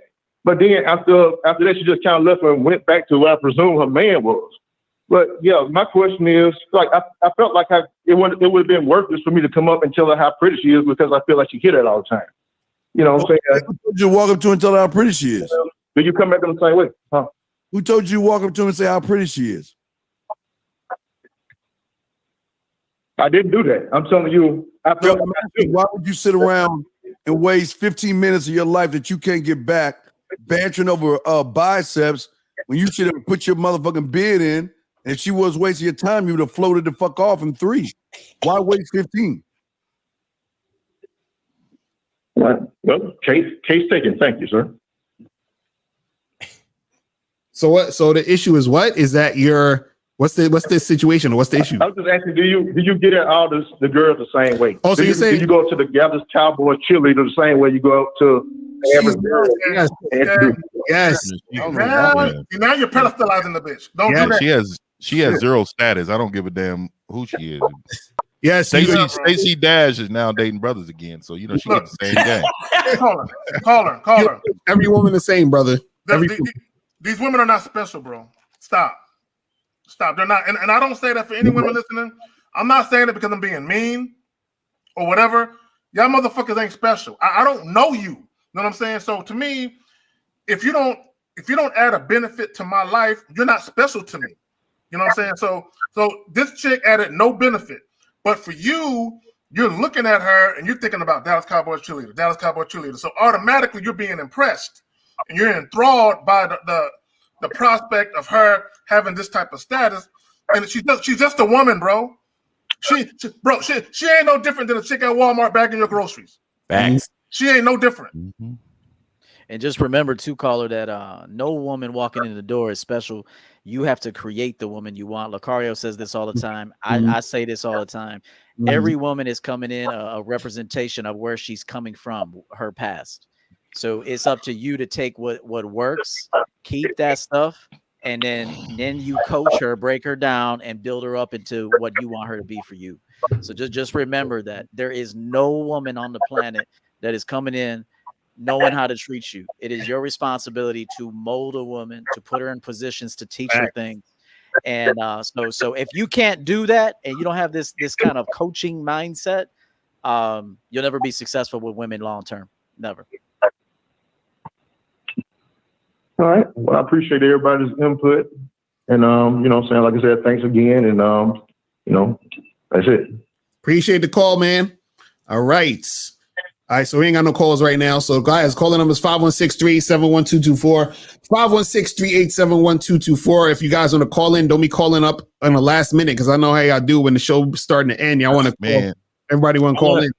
I want to say something real quick in reference to in reference to the young man that had the woman doing things for him. And like EO said, he presented it as a problem. But what I want to say about that in general is that I think again, we need to recognize our value, right? And sometimes there is such thing as being afraid of success. And a lot of times when we look at ourselves, because we're pedestalizing so many other things, we forget to pedestalize ourselves. So when all of a sudden we get some type of good treatment, or somebody is showing us some type of attention or something like that, or showing good favor to us, it's kind of foreign to us. It's kind of weird to us. It's kind of, shout out to Donald Tyler for the super sticker and the $5 super chat. Peace to you. You know what I'm saying? I think, guys, we need to understand that, again, I'm God to these hoes. Like, you know what I'm saying? If I run my life a certain way where I have the ability to fuck a bitch real good, you understand, and make her feel better about herself, elevate her status, be her counselor, be her motivational speaker. You understand? Show her how to a lot of times we're the ones that advise these chicks on how to even dress to make them even more, selectable for other men. Like EO was saying, like, I'll give game, we can give game to a woman that makes her more desirable to other men. You understand what I'm saying? We, as men, we have that type of power within us. And Miles, the game will reward you for that too. Keep that in mind. Fact. If you upgrade somebody else, the game is going to reward you for that. Facts, right? So if we understand these things about ourselves, and I'm sure, and I understand everybody's not there yet, but I want to use this as an opportunity, as a teachable moment to so you guys can understand that, look, there is nothing out of the ordinary about a woman wanting to do something for a man. Period. Now, still be wary, still deal with reality, because not every woman is on the up and up. You understand? And she could be trying to manipulate and this and that.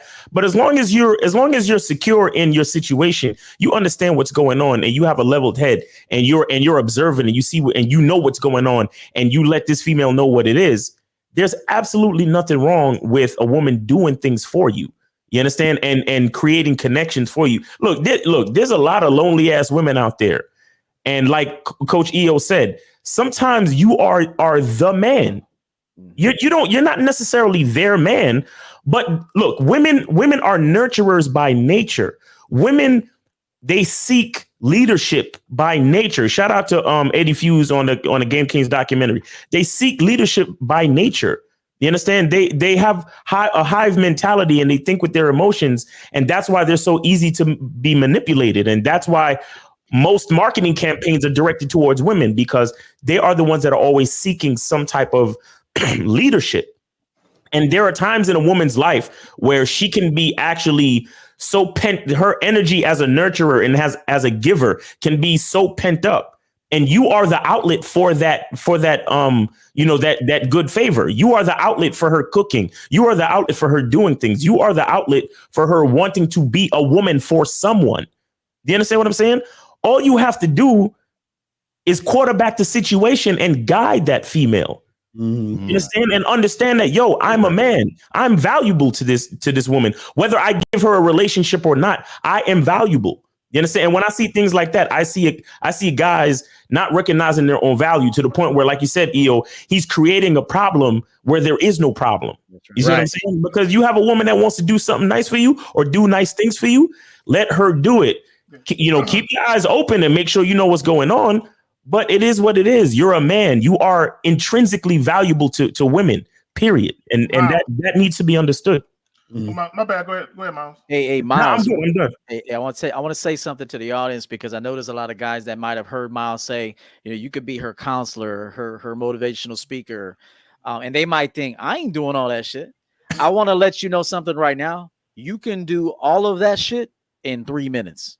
Facts. Or less. Without saying a word sometimes. Yeah, sometimes you could just, there's times my girl will show me, I'm thinking about getting this hairstyle. I'm like, what else you got?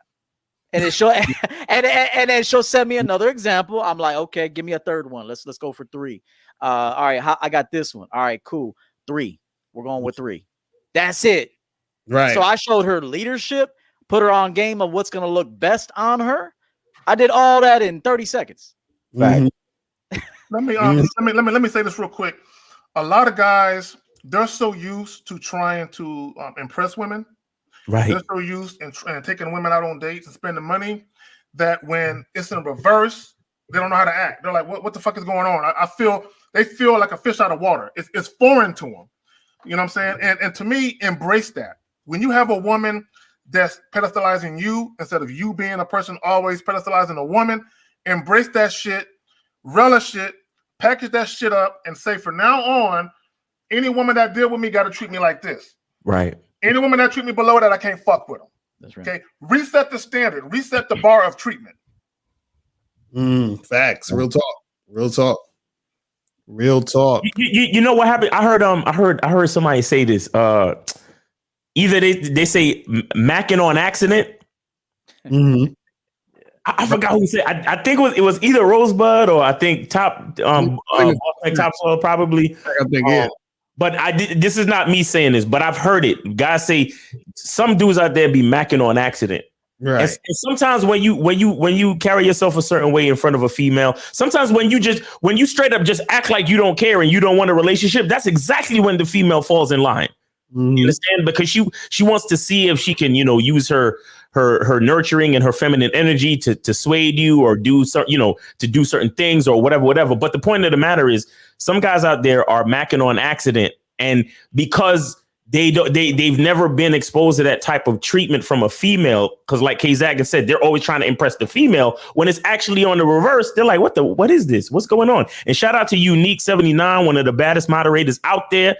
He says, Wait, please go back so I can read it. It says, salute to the best panel to ever embrace a live stream. Thank you, gentlemen, for the manhood skill set you teach, for helping us have a man mindset, and for assisting us to let us see the truth inside of us, and for making us champions.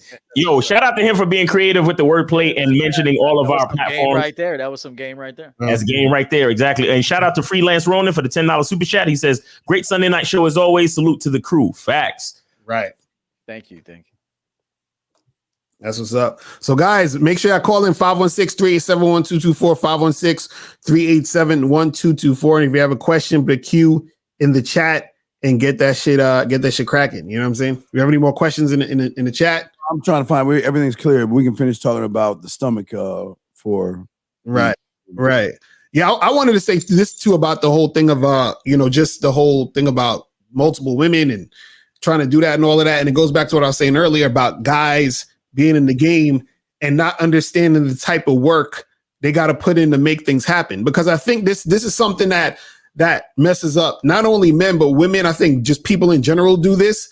Everybody wants the best shit, but they don't want to be the best people. You understand what I'm saying? So it's like, how do you expect to get the best shit? How do you expect to get, abundance, variety? How do you expect to get all these things when you're not on point? Because everybody that you're trying to attract also wants something on point, somebody on point. So if you're not on point, how do you expect to attract it?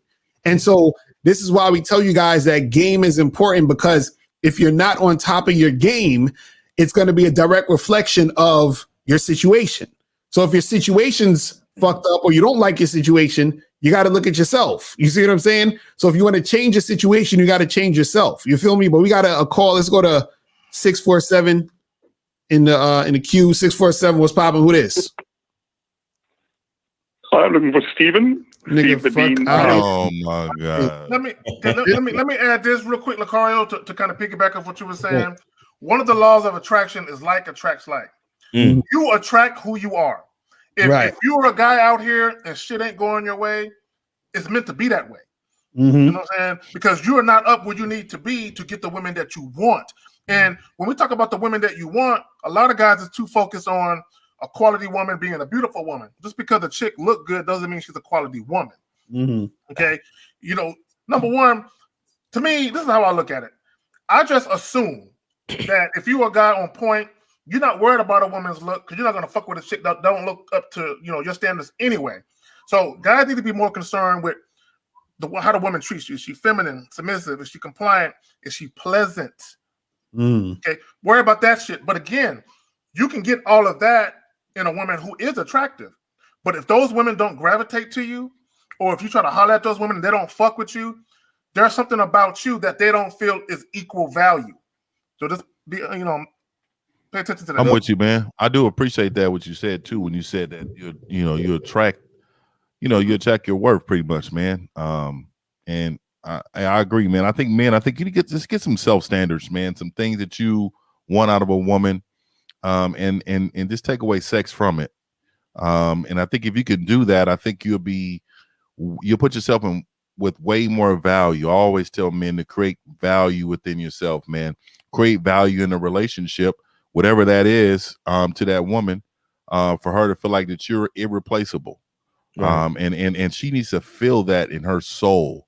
That is something that she needs to live by, that she can't live without you. Those are the things that I always wanted her to feel like, you know what I mean? And there's things outside of sex that you need to value as a man too, man. I like to be catered to, man. I like a woman who can cook. Like I was a cold cat, man. I used to really go into her cabinets and cupboards. I like to see what different pots and pans she have, because if you have one set, motherfucker, you're not for me. You can't put shit together for me. I need a motherfucker to make some cabbage and some greens and some shit. I need some shit to be created, and you ain't got no tall pots up in here to create some of the shit. You know what I mean? So that's just like, I know for some men, they be like, what the hell are you talking about? Nigga, this is what I like. You know what I mean? I'm with you.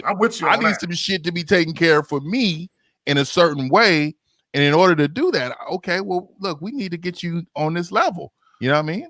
Do I need to help her out with this? We need to get you some pots and pans around this motherfucker. Bro, I believe in buying crock pots and cookbooks for chicks. I would do that shit.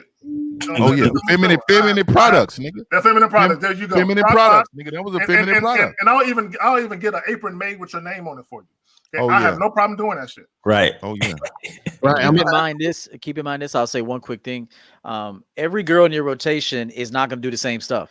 Mm-hmm. So you don't want to make someone who's never fried an egg or made a cake. Yeah. And buy her pots and pans, because chances are she won't enjoy that. She'll fuck up the kitchen, and she gonna lose interest in you because she keeps failing, and then at the same time she's doing something that she doesn't enjoy. So find out what the woman's strength is, and then leverage that, utilize that, and then reward her accordingly. And just like some women in your rotation will never see daylight. You know, they only come out at night. You know, they're like vampire bitches. Yeah. Nocturnal hoes. Yeah, I call them nocturnal hoes. I always say that you got AM chicks and then PM chicks. So you got to figure out who's a PM chick. PM chick comes over after 10, and you know she just doesn't go out with you. It could be for whatever reason she just doesn't see the light of day. And then you're honest with her about that, and she usually knows. And then there's also, just like there's some women you can't take everywhere. She doesn't represent you that well in public. So, you know, you just got to know these things, and you're not going to know it learning it from a dating coach, or you got to learn it by living and experiencing. And then you'll know, like, okay, I could take her to this restaurant. She'll represent me well. She knows how to order food. Like, you don't want a bitch with long ass nails, like holding a menu, and she taking like 3 days to order food. And how's the iced tea? And like, that shit's embarrassing, bro. Like so, you know what I'm saying? So like, there's women that you have while you're doing that 2-year span of casually dating. Not all of them are gonna see the light of day. None of them. Some of them won't ever see a menu with you, and some of them would never get in your car. And then some of them will.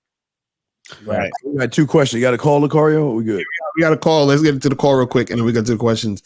Let's go to 346. 346 was good. If you don't have no game, do you start hollering at fat ugly bitches first? All right, we have to get rid of that dude. Anyway, so what's the question we got in the chat? Yeah. Said, if a woman gives me her number online and I gave her mine and tell her to call me, should I delete the thread? I think Miles spoke briefly on this a few days ago. Yeah, in my opinion, you should delete the thread immediately. Because that simply means she's not paying attention to you, and she's not willing to follow directions. To me, that's just foreshadowing of what's to come as far as dealing with her. Right. I say this every time. I shit you not. Every time I went back on doing that, right. Always nothing ever came of that. You see what I'm saying? My question is he giving her clear instructions, or is he just saying, here's my number, call me? Right. Are you telling her when to call you? Yes, right. That's true. That's true. When you deal with women, you can't say vague shit. Exactly. Okay? Yeah. Because when a woman calls you, she wants to know, what am I getting out of this call? If I call him, what's going to happen? But if you just say call me, she's going to be like, all right, I'm going to call him, and then what am I going to say? Well, I'll preface it like this. When I tell her, I usually give my number to a chick after giving her the Google link to the place we're going to meet at, the time, and then I put my number and I say call me to confirm, or text my phone to confirm. You understand? But you're on point with it, though. Exactly. I always give my number with instructions. So usually that's what happens. I give my number with instructions, and then they'll pull that bullshit and put their number in the thread and say, call me, or just put their number in the thread. And then that's when I'll have to get rid of it.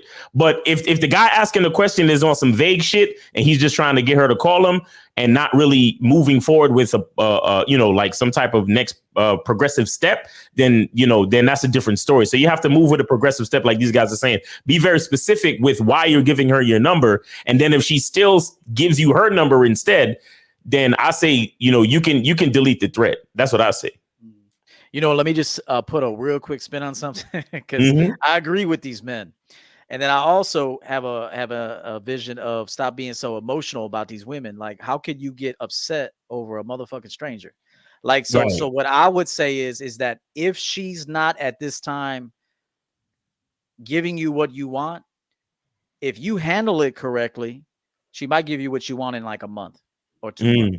So don't be emotional. There were guys I coached. I'm like, yo, show me the text. He's like, man, I deleted that shit and I blocked her. I'm like, damn, bro, like you're that emotionally invested in this bitch.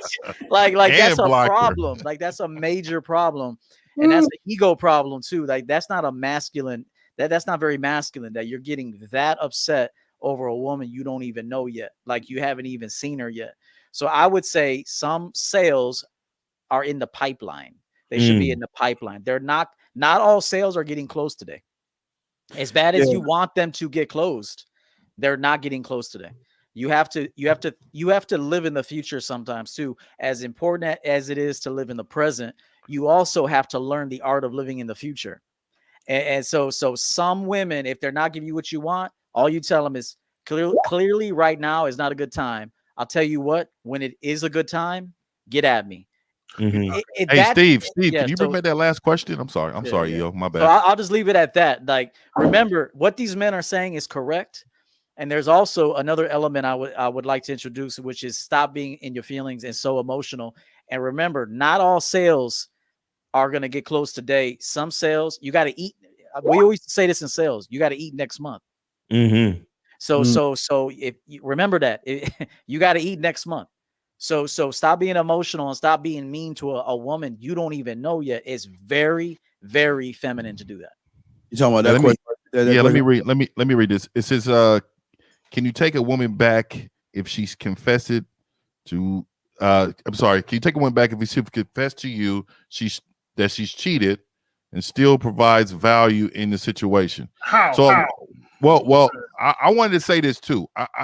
I really look at men's leadership sometime in this situation, right? Because I don't think men really sit down and talk to their women what cheating is. And I think a lot of times we don't lead enough to have serious conversations. If this woman came from a situation where she was with a man in an open relationship, right? What if that's normal for her? What if by her coming in, talking to other men, effing other men, that's normal, right? Maybe that's just a normal situation for her.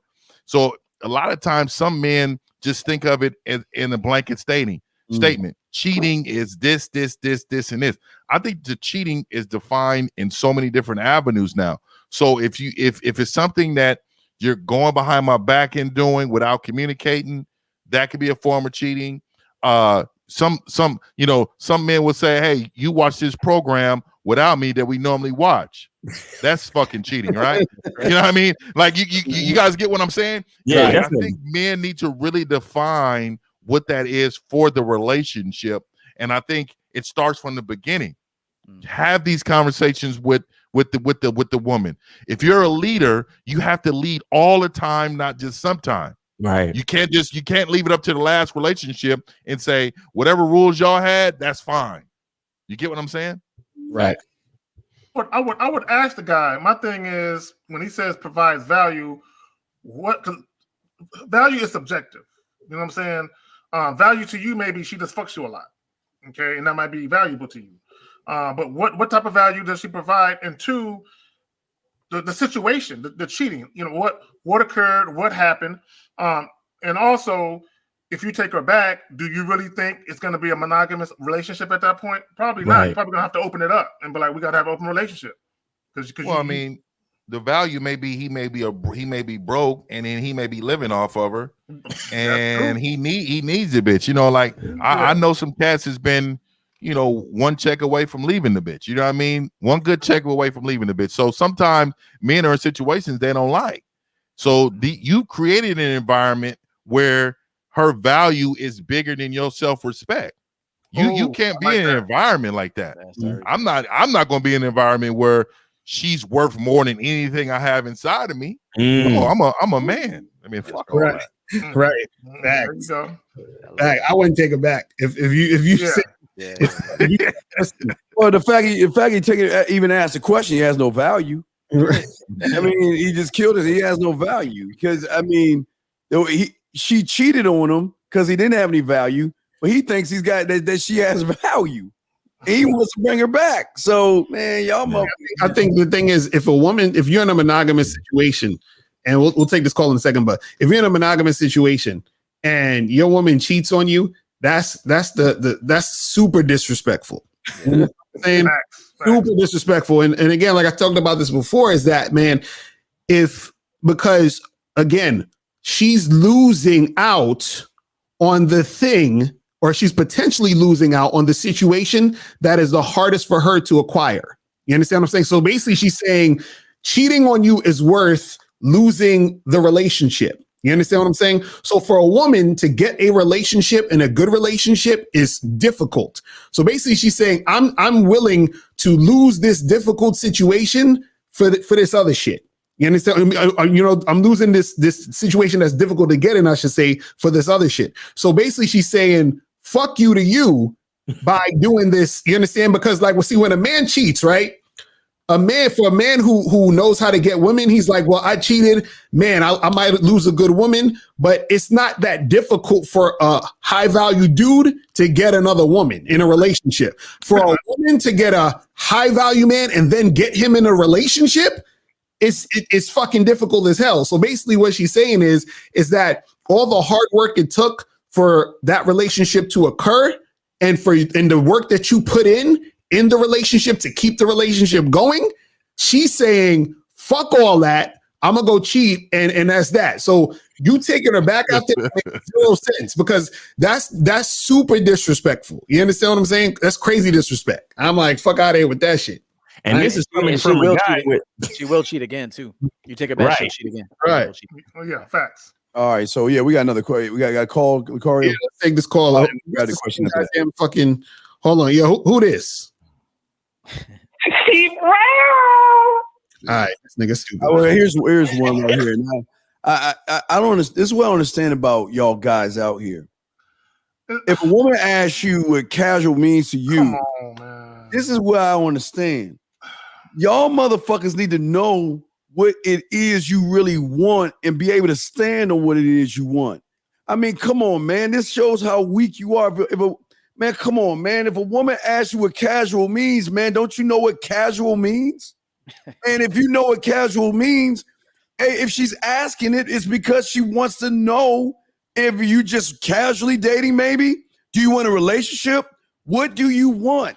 But you're sitting around here, is it worth answering, man? This is why these women don't want to fuck with y'all. Yeah. Y'all, this is like some kindergarten romper stomper room type shit that y'all are grown-ass men and you can't answer this shit. Well, let me say this. Number one, she's goofy for asking, but if she does ask that, just answer the fucking question. You know, just.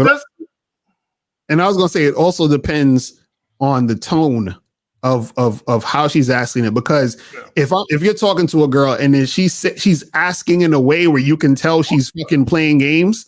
You understand what I'm saying? Then that's one thing. But again, at the same time, if she's asking it in a way where she's like flirting, that's a whole different. You know what I'm saying? Yeah. Right. What's the context? You see what I'm saying? So and that's what I'm talking about when I talk about an overlooked skill is being able to listen.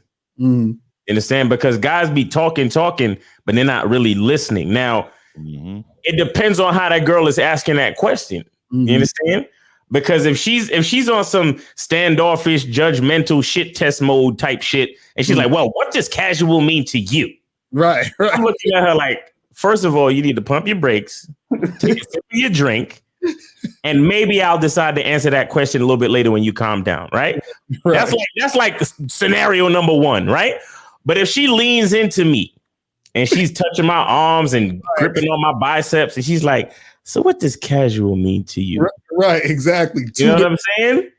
I'm going to whisper back in her ear like, shit, girl, casual means we could go in this bathroom right now. You know what I'm saying? Just to see the reaction. You understand what I'm saying? Like, but again, guys are stuck in their own, like literally saying, is it worth answering? Like, what do you mean? Is it worth answering? Listen, the worth is in the answer. Right. Actually, the worth is in the man that's giving the answer. Right. You understand? That's where the worth lies. That again, that's what a lot of you guys fail to fucking understand.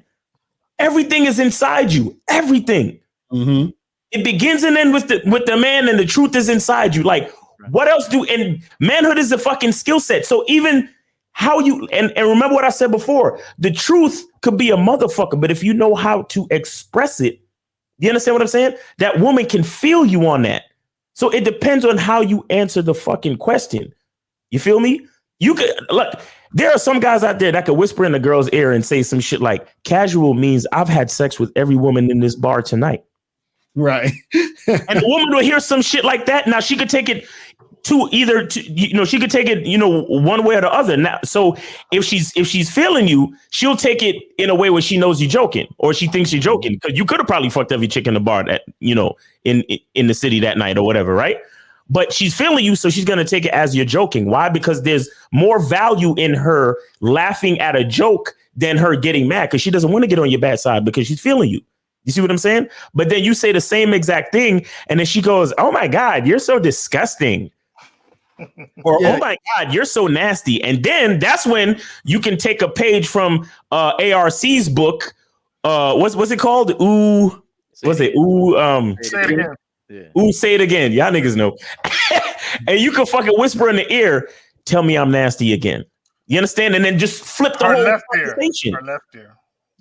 Exactly, her fucking left ear. Shout out to ARC. Go get his book. Go listen to his book on Audible like I did. But the point I'm trying to make is you're asking if the question is worth answering. And I'm telling you that all of the worth is in you and how you decide to answer the question, my brother. You see what I'm saying? You guys are so out of touch with your own fucking value. You actually think a question has more value than what can come out of your own mouth. You know what, Miles? You know what? Also, these dudes are not quick on their feet. They're not very witty. Exactly. You know what I'm saying? You look, anything a woman has to say to you shouldn't stump you. There should be nothing that a woman says to you that gets you like, you know what? Give me 2 days. I'm gonna go to the live stream and I'm gonna get back to you. You know what I'm saying? You should never be in that situation, bro. You should be just like that. Hey, they don't even book dates till Monday after they watch this shit. Yeah. Here, look at this shit right here, man. Like 6 weeks ago, all right? His birthday recently passed, and she offered him $40 as a gift. Now, this is where y'all, I don't understand y'all, this emotional shit. You believe?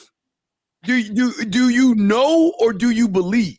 Because if you believe, then you're the reason why she ain't fucking with what? How do you know that it's a down payment for a future relationship? How do you even know that? If it's a gift. Yeah. It's Steve, truth be told, I think a lot of these questions are actually the man throwing the money at females. And it's not really happening to them. Because the truth is, a woman is never giving a man money unless she truly values him. Women don't break off no paper, bro. Women never open that purse. Fucking them? Yeah, and you fucking them ain't good enough, bro. Yeah. It's hard for me to believe this because he's right. Offered me doing it. But offered me $400. Like no, he offered her $400. Yeah, he offered her $400. Here's the deal. I've had women give me a lot of money in my life, but only because I told them I like money. I've even told my clients that. I'm like, don't even thank me for no messages, bro. Just break me some paper. Hey, you want more messages? I want more money. And so I tell women the same thing.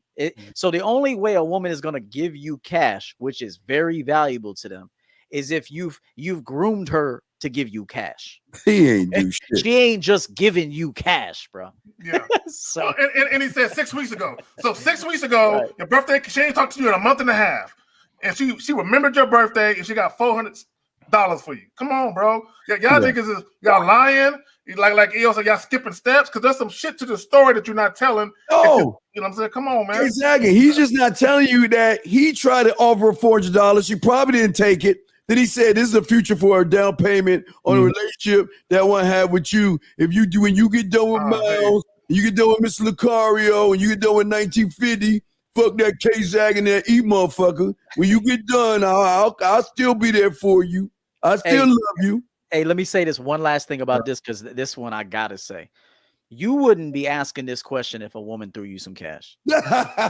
because a dude that gets cash knows exactly what to do with that money, and he knows he's worth that money, if not more money. So it's like a pimp mindset. We expect to get cash from these hoes. There you go. Like we expect to get broke off for our time, our wisdom, our leadership, our sex, our game, putting them on game, securing them, watching after them. Like we expect this money. So the fact that you're saying that, what should I do? Tell me you never got that money. And $400 is a funny amount to me. I don't know. Like I've been really reading. Like it's a funny amount. Like 400. Where did we get 400? Maybe she was saying something. Maybe you were short on rent, and you just didn't. She was just trying to help you out. You know what I mean? It's this whole question. It's kind of funny to me, man. I don't understand it. She didn't want 400 though. 400 is a different. Yeah, man. Well, that and what EO was saying, and this goes back to the other caller that was talking about how he fucked a chick once in 3 months, and she was doing all this shit. When you on point and a chick come over and cook for you, like from scratch, a 3-course meal, that doesn't be surprise from scratch, you. bro. Yeah, I'm with that. It doesn't surprise you when she sees you have a basket full of clothes and she asks you, "Are these dirty or clean?" and you say, "Well, those are clean. I just washed those. Do you mind if I fold them for you?" It's like we expect that shit. Like go ahead and fold them. Like sock drawers right there, the underwear drawer, all that type of shit. That doesn't surprise dudes that get it in like that. Dudes that are on point. But when you do be acting shocked, like, "Oh, she did this for me. Do I take it? Do I give it back?" It's like it's unbelievable because the first time it happened to me, I didn't call nobody up and ask her, "Should I take it?" I took the shit. That's right. You know what I'm saying? Yeah, exactly. I didn't ask. She took me to the mall and wanted to buy me a couple of pair of Nikes. Should I accept it? I never asked that goofy question. I'm taking this shit because I felt like EO said I'm worth that shit. Yeah. Whatever you want to do for me, I'm worth that shit. Yeah. And don't overthink these women either. Don't overthink them. If you overthink a bitch, she'll know a bitch never done anything for you. So just keep that in mind. Like there's special ways to thank them, but don't overthink them. Yeah, but if you to push your knees to her shoulders, if you to push your knees to her shoulders like you're supposed to, because he said he's supposed to smash, he smashed 2 times. She should have been worshiping that motherfucker. But you can tell there's some bullshit in all this. Y'all got to stop lying to yourselves, lying to us, and be more honest so y'all can win, man. Y'all ain't gonna win with this man. Why don't you help me with that $400? Because I took a cow to the market and I got 5 magic beans. Should I continue that story, motherfucker? Come on. Man, my dad said never trust a man with a Wilson's leather coat on, man. The nigga is lying. Your dad's right. Yeah.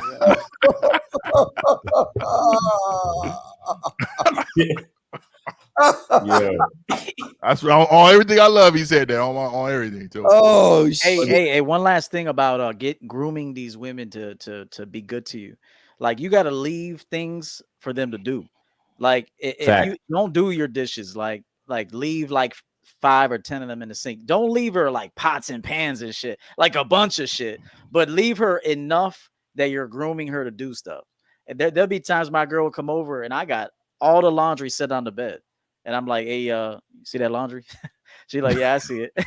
and I want her to do that. You're not coming over here to do nothing but just get dick down. Like you guys want to dick women down and then they just leave after they just got dick. Like they need to earn dick. I swear to God, I want every man to make women earn dick. Like earn that shit. You don't just come over here, lay down, spread your legs, get pumped, and leave. That's some simp shit right there. If you fuck women for free, you're a simp. Not only that, but she should be offered to change the sheets on your bed. She the one that sweated and got her juices everywhere. You know what I'm saying? She can at least change the sheets and shit. That's right. They should be mailing you mattress protectors and shit. Yeah, even with the blockbuster and chill women, they should be doing something when they come to the house, man. That's right. That's true. We got a call. You want to take a call real quick? Yeah, let's see. All right. So let's go to 404. What's popping? Who this? What's up? This is Devin. I'm from Atlanta. Basically, I want to say thank you for the opportunity for being able to call in.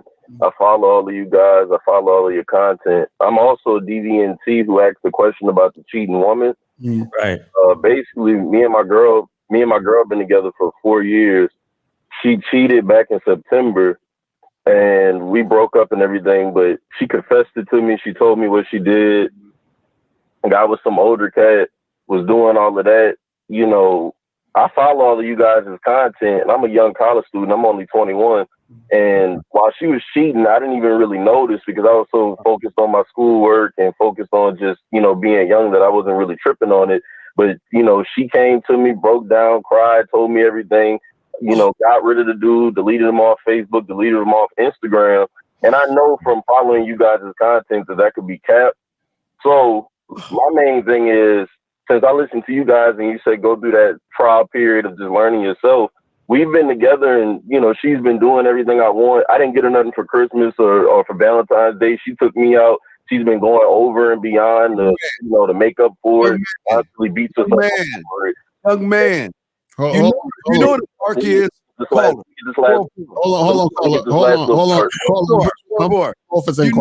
You know what a mark is, young man? A mark is when a woman knows there's a suck in the house and she can go fucking suck some other guy off. Then tell him that I suck somebody off. Come with gator tears. Oh, I'm sorry. I got rid of his Facebook. Hey, she got rid of his personal Facebook, but she didn't get rid of the one that she's still talking to him right now on. You don't even know what's going on, young man. And the fact that you saying you listen to us, you have totally failed. Because if you were listening to any of us, you would have cut that goddamn bitch off a long time ago. And then you sit and say 4 years. Why? You're 21 years old. Why in the fuck are you with a woman for 4 goddamn years when there's a possibility you're going to have sex with her and get her pregnant? Then you're going to be fucked. You're 21 years old. You should be fucking a lot of women out there. Get out of that relationship and go get some other pussy. Let me ask him a question, because that's obviously his high school sweetheart caller. Yeah, That's your high school. Thank you, Steve. I appreciate that. Can I also add this in? I just want to say the reason why I'm still dealing with her is I stay on dorms, but I really wasn't really.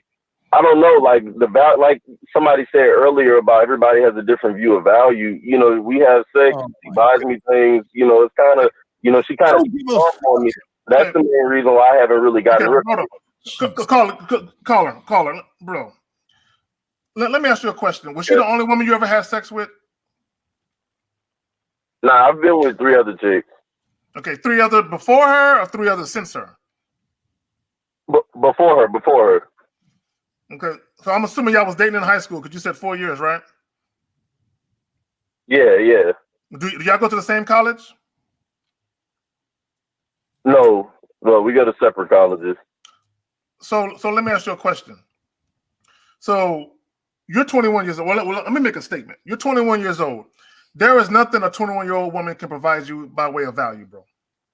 There's nothing she can really provide. You know what I'm saying? Really, because you live in a dorm, right? She goes to a whole completely different college. Yeah. So when you say value, when you say she buy you shit, what does she buy you, dog? What the fuck? She like some socks, some basketball shorts? What she buy you? I mean, she, you know, she buys me clothes when the holidays come up. She buys me clothes. She gives me money. She cooks for me. You know, she cleans up behind me when I come over to her spot. Let me throw this out there too. She is 2 years older than me. Can you add she sucked another man's dick? Can you? I mean, you're saying all this shit. Can you just add, after you say all that kind of stuff, that she was sucking and fucking another man on your watch? And let me guess, this is high school, right, caller? This is high school girlfriend, right? High school sweetheart? This happened last year. So no, this is like college. Okay. So all that, you know, hey, she gave me a back massage and she sucked another man's dick on your watch. She cooked me food and she sucked another man's dick on your watch. So what part of that don't you get? Let me say something to this caller that's going to be a little bit different. Let me say this, Steve. And no disrespect to you guys, I appreciate it. That's the thought that I'm having in my head, Steve. That's why I called you guys, to be able to get the chance to speak with you guys. When I follow 𝐒𝐻𝐿's content and 𝐂𝐒₍ content, they talk about sexual fidelity and things like that. And I'll be honest with you, even during the time she was cheating, she still was doing all the stuff that I wanted her to do. And I'm listening to 𝐒𝐻𝐿, and you guys have said, like, if the woman is, you're not supposed to worry about what the fuck she's doing when she's not under your watch. And so, truthfully, to be honest with you, I'm in a dilemma between, like what you just said, Uncle Steve, about getting rid of her. But I'm also thinking, what's really the big deal? I could get rid of her anytime. Let me just keep getting that value. You hate yourself. This is the thing, real quick. You misinterpreting. The reason why me and Miles said, yo, don't worry about what the chick is doing. We're talking about in the context of if you're just dating a girl who's not your girlfriend or you're in an open relationship. Those are two. You're in a monogamous relationship, correct? Yeah. So that means she cheated on you. So that means she disrespected you because the rule of the monogamous relationship is she's not supposed to be fucking with any other guys. You see what I'm saying? So it don't matter. She was doing all that other shit. She disrespected you by cheating on you because that was the agreement you and her had as far as the relationship was concerned. You see what I'm saying? Yeah. So let me tell this guy one quick thing. Caller, hear me out on this. The original contract has been severed. Okay. The original contract has been severed. However, you can build a new contract if you want to. So what I would say is she doesn't qualify anymore to be your primary girl. She doesn't qualify for that. She has broken the contract. However, you could tell her, if you still want to be with me, we can date casually. And I will still, you could tell her even, hey, this same treatment that I'm used to, I would have to still get that treatment. You just don't get the tag of being my primary girl. You have broken a contract. You have broken that contract. So you no longer deserve to be in that position. So if you hit them like that, you might still be able to get the things you get from her and still but not give her that tag. Here's the other thing. I want all the 21-year-olds to listen to me very carefully. All your women are cheating on you. Fact. All of your women are cheating. She just with old guys. Yeah, yes. I want to let you know. So I just want to let you know something. At least respect. Look, she broke the code. Bottom line, get out of your fucking feelings about this shit. I'm not saying you're in them, but I'm saying she broke the code. She can no longer get to the pinnacle of where she once was. It's out of the question. Most likely. Is there a slight chance? Maybe in the future, if you decide. It's up to you. But I will tell you this. For all you 20-something, early 20, all y'all bitches are sucking other dicks. They're just slick about it, and you don't know about it. At least she told him. So I will say this. She broke the contract, bro. Hey, what and let me say this. You need to tell her is, you guys are really the godfathers of the game, because the guy she cheated on me with was like a 37-year-old dude who's way more established in life. I have no hard feelings about it. When you guys have both, so I understand that's a part of the game. But yeah, you're right. It was with a 37-year-old dude. Yeah, it was one of us. So what I'm saying though is, let me just finish this real quick. This is really important. I think guys get too emotional. All these 21-year-olds are cheating, bro. All of them. Like and guess 100%. What? And guess what? They have to cheat on you. Here's the thing. They have to cheat on you because they also have to figure out what they want out of this life. And unless they experience shit, they won't ever figure that out. Which is why you should never go into a relationship at this age, because you should expect that she gonna need to fuck somebody, and you're gonna need to fuck other people. Exactly. So the moral of the story. Yeah. So what you need to do is explain to her you had a position and you've broken that contract. At this point, I don't see in your near future a possibility for you regaining that position. However, if you still want to see me, we can see each other, but you are not going to be my girl. There you go. And real quick, caller, this is Mr. 1950. I want to say this to you, man. Much respect for you to call in with the ball. That, like, you got potential, man, because you got straight kahunas to call in and speak your mind, man. You articulated it, man. You said it perfectly, bro. So I got a lot of respect for you, and just for future thoughts, listen to these men on this panel and take some of this, man. Build your own empire, but also the top of the list is love yourself more than anybody else, bro.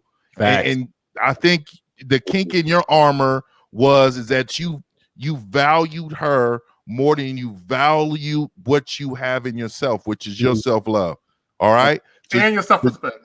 So just all that is in the one to me. So making sure you know future men, future, because she's not going to be there for you in the future, man. So just chop that up, right? So you need to understand, putting together your empire, putting together, building your franchise, you got to have certain standards and guidelines. Now, cheating, I don't know if you ever had a conversation with her and said, hey, you're not going to fuck any more men. You're not going to talk any more men. I don't know if you had them conversations, because most people say cheating is that. And I continue to tell men, you need to communicate on how you want to be treated with the woman at all times. She needs to know every bit of that. Well, when we got back together, I follow all of you guys' content like religiously. So when we got back together, I told her, like, I didn't tell her that, I didn't put it as eloquent as EO, that the terms and everything have been broken. But I told her, like, I'm going to do me now, and you're free to do whatever you want to do. But she been free. Why are you caking over this bitch, man? Why don't you just why are you in a 4-year relationship with her? Why? What is so special about her? Let me. Okay, all right, Steve. I'll answer your question. I'm basically like I told you, man. I mean, I know that I'm young. I know things aren't gonna last forever. So it's a deeper reason. It's a deeper reason other than she do shit for you. It's a deeper reason than that. It's a deeper reason other than she does shit for you. You're in love, man. And again, it's a delusion to think that anyone of this age, that your girl's not fucking anybody else. That's a delusion that you're believing, man. Like, I'm just telling you, girls this age are going to cheat in some regard, and so are you, which is why at this age you should not be in a relationship at this age. Here's the lesson to take from this. Okay. All the stuff you didn't do is the reason why, or at least in part, one of the reasons why she made a decision that she was available to another dude. Okay, you said you stopped doing shit. You said you didn't do nothing for Christmas. You probably got a little lazy and a little relaxed. And remember, when we got back together, when she cheated in September, when we got back together in the later half of September, when I told her that our new relationship, I'm free to do what I want, she's free to do what she wanted. This recent Christmas and this recent Valentine's Day, I didn't do shit, but she went all out for me. So to go back to Steve, I get what you're saying, Uncle Steve, but it's she's doing all this shit for me. So I'm like, I could if I could smash other chicks now too. And she told me since she cheated, she knows that's only fair. So I'm kind of like following. There's no consequence. Caller. There was no consequence to her behavior. Now, in your mind, you're saying, well, I punished her by not buying her shit. That's not a real consequence for a woman who cheats on you and disrespects you, bro. Mm-hmm. That's not a real. It's not like y'all got into an argument and she called you an asshole and you be like, I ain't buying you shit next month. Okay, that's different. Okay, but she cheated on you. Okay, you saying, you know what? You sucked another guy's dick. He threw it in your ass crack, and just for that, I'm not getting you them shoes. Yeah, that's what you did.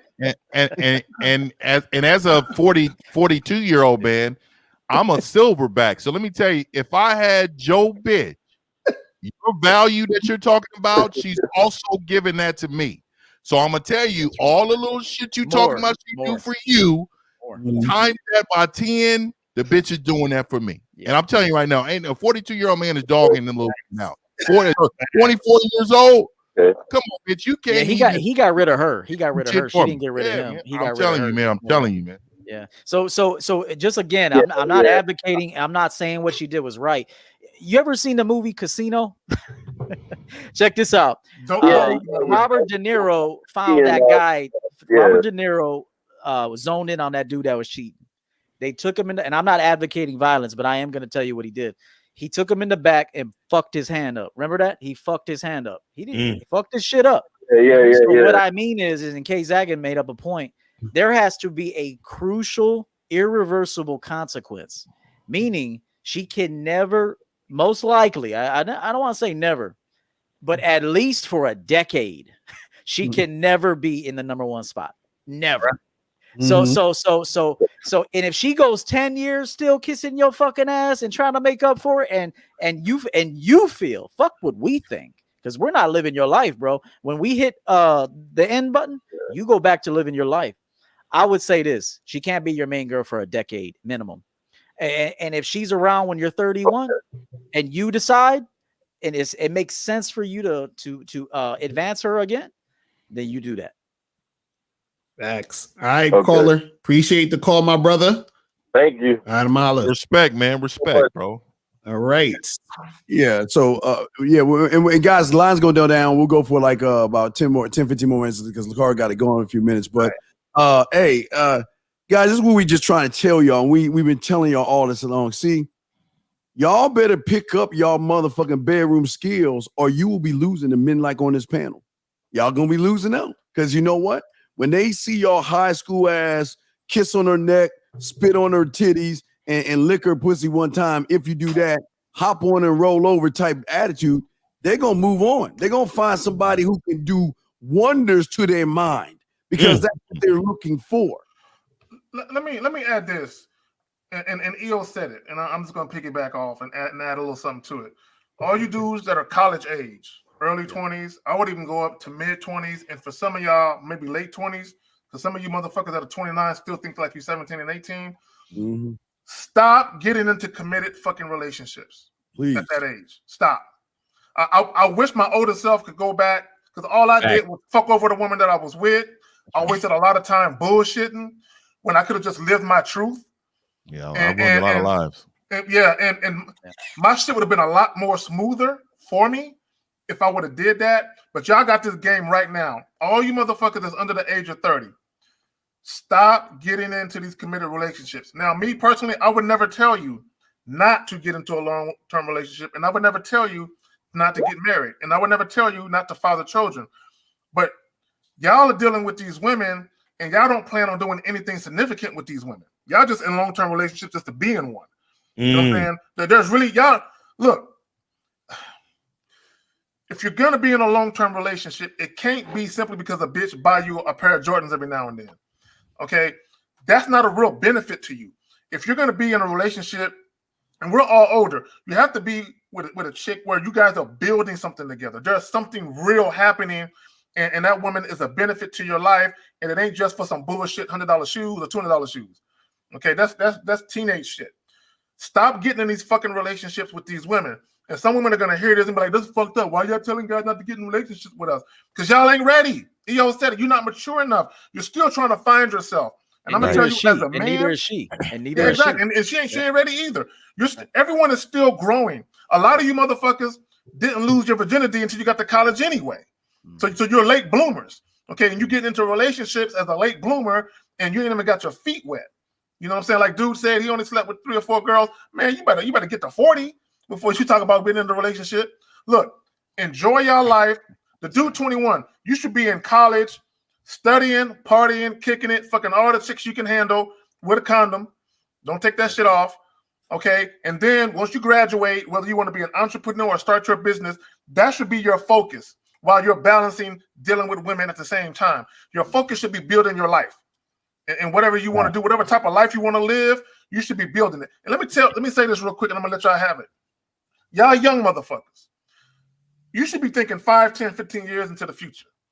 Y'all thinking 6 months into the future. Okay. And a lot of these callers, they don't think long term and they think short term and it's centered around one single fucking woman.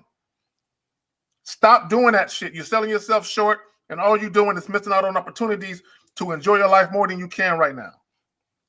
And real quick, let me just say this because Steve made a good point. He said if you don't learn how to fuck, then she gonna fuck somebody that does know how to fuck. Here's how you learn how to fuck. You gotta fuck some women that are not your type. You have to practice. You absolutely have to find a chick that you know you ain't gonna fall in love with, that she is feeling you like crazy, and turn that motherfucker over, face down, ass up, and tear that pussy up. Wear a condom. Learn what it feels like to get a good ass blowjob. Because if you bust early with blowjobs, that could be a turn off. Like I make my bitch, her jaw hurting before. I mean, like I gotta give her the cum. Like she don't get the cum, I give it to her. And how did I get there? Well, all this experience of getting my dick sucked, getting my balls licked, fucking in various positions. So you're going to have to fuck some women that you're not feeling that much. Because and you got to know when it feels like to penetrate a pussy, man. Like that's why you come so fast, because you're waiting on some beautiful fucking perfect woman. There is no beautiful perfect woman. Every woman is the woman you create. You create her. But I'm telling you, in order to get a good fuck game, you got to fuck some women that you're doing it for the experience. You're not doing it for her. That makes sense. Just don't fuck up and get her pregnant, because everybody gonna know about That's her. true. That's true. Don't do that. Yes, and be honest with her too. Say, hey, this is kind of a fuck buddy type situation. That's what it is. I even encouraged or coached a guy who said he didn't have experience, and neither did this girl. And I said, why don't the two of you make an arrangement to fuck every week? And she learns what it's like to get fucked and to suck dick, and you learn what it's like to eat a pussy or fuck a bitch from the back or whatever. And they made an arrangement, and they learned how to fuck through each other, and they didn't even stay together. Like, it was a cool little thing that I helped him create. So just remember that. You could tell women, like, hey, there's no future in this, but let's have some fun. Let's experiment. There's women you'll experiment with, and then once the experiment is over, y'all put your beakers away and all that bullshit, and you move on. So just remember that. All right, guys. Well, last round of questions, guys. I have one more set of questions. Go ahead and put a Q in there. We'll answer your questions and everything. But until then, guys, why don't y'all go around, tell everybody what y'all got going on, man. This is your boy Miles Cunningham. Check me out on Instagram at Miles in the Game. Miles in the Game.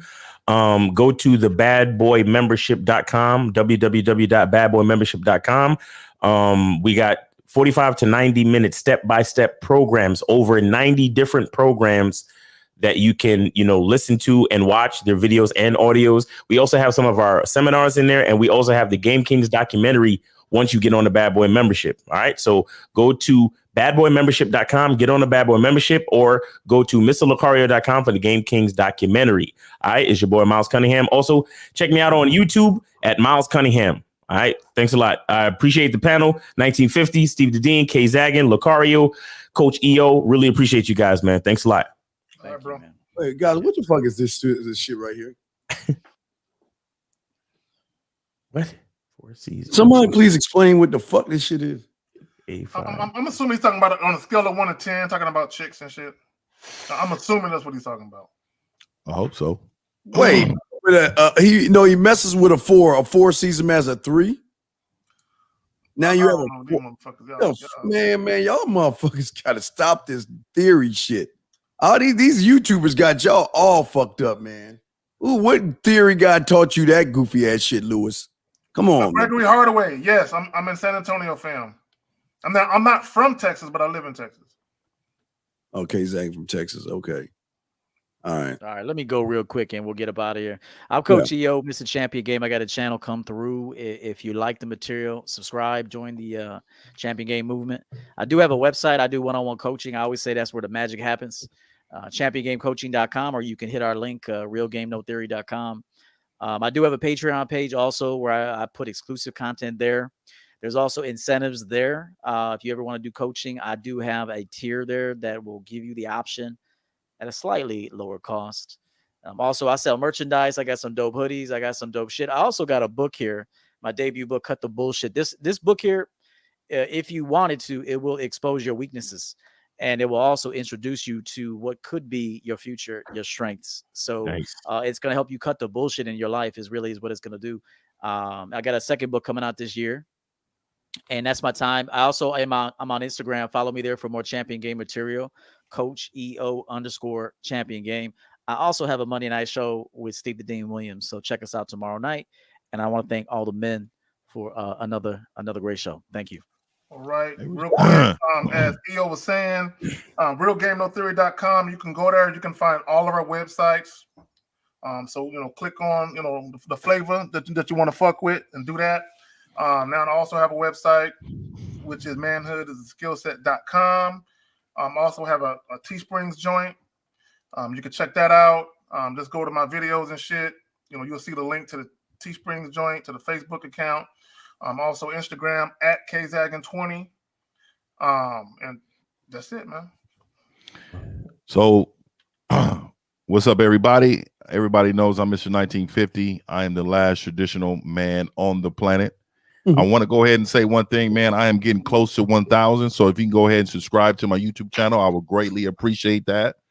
Also, please reserve you a coaching session on Mr.1950.com.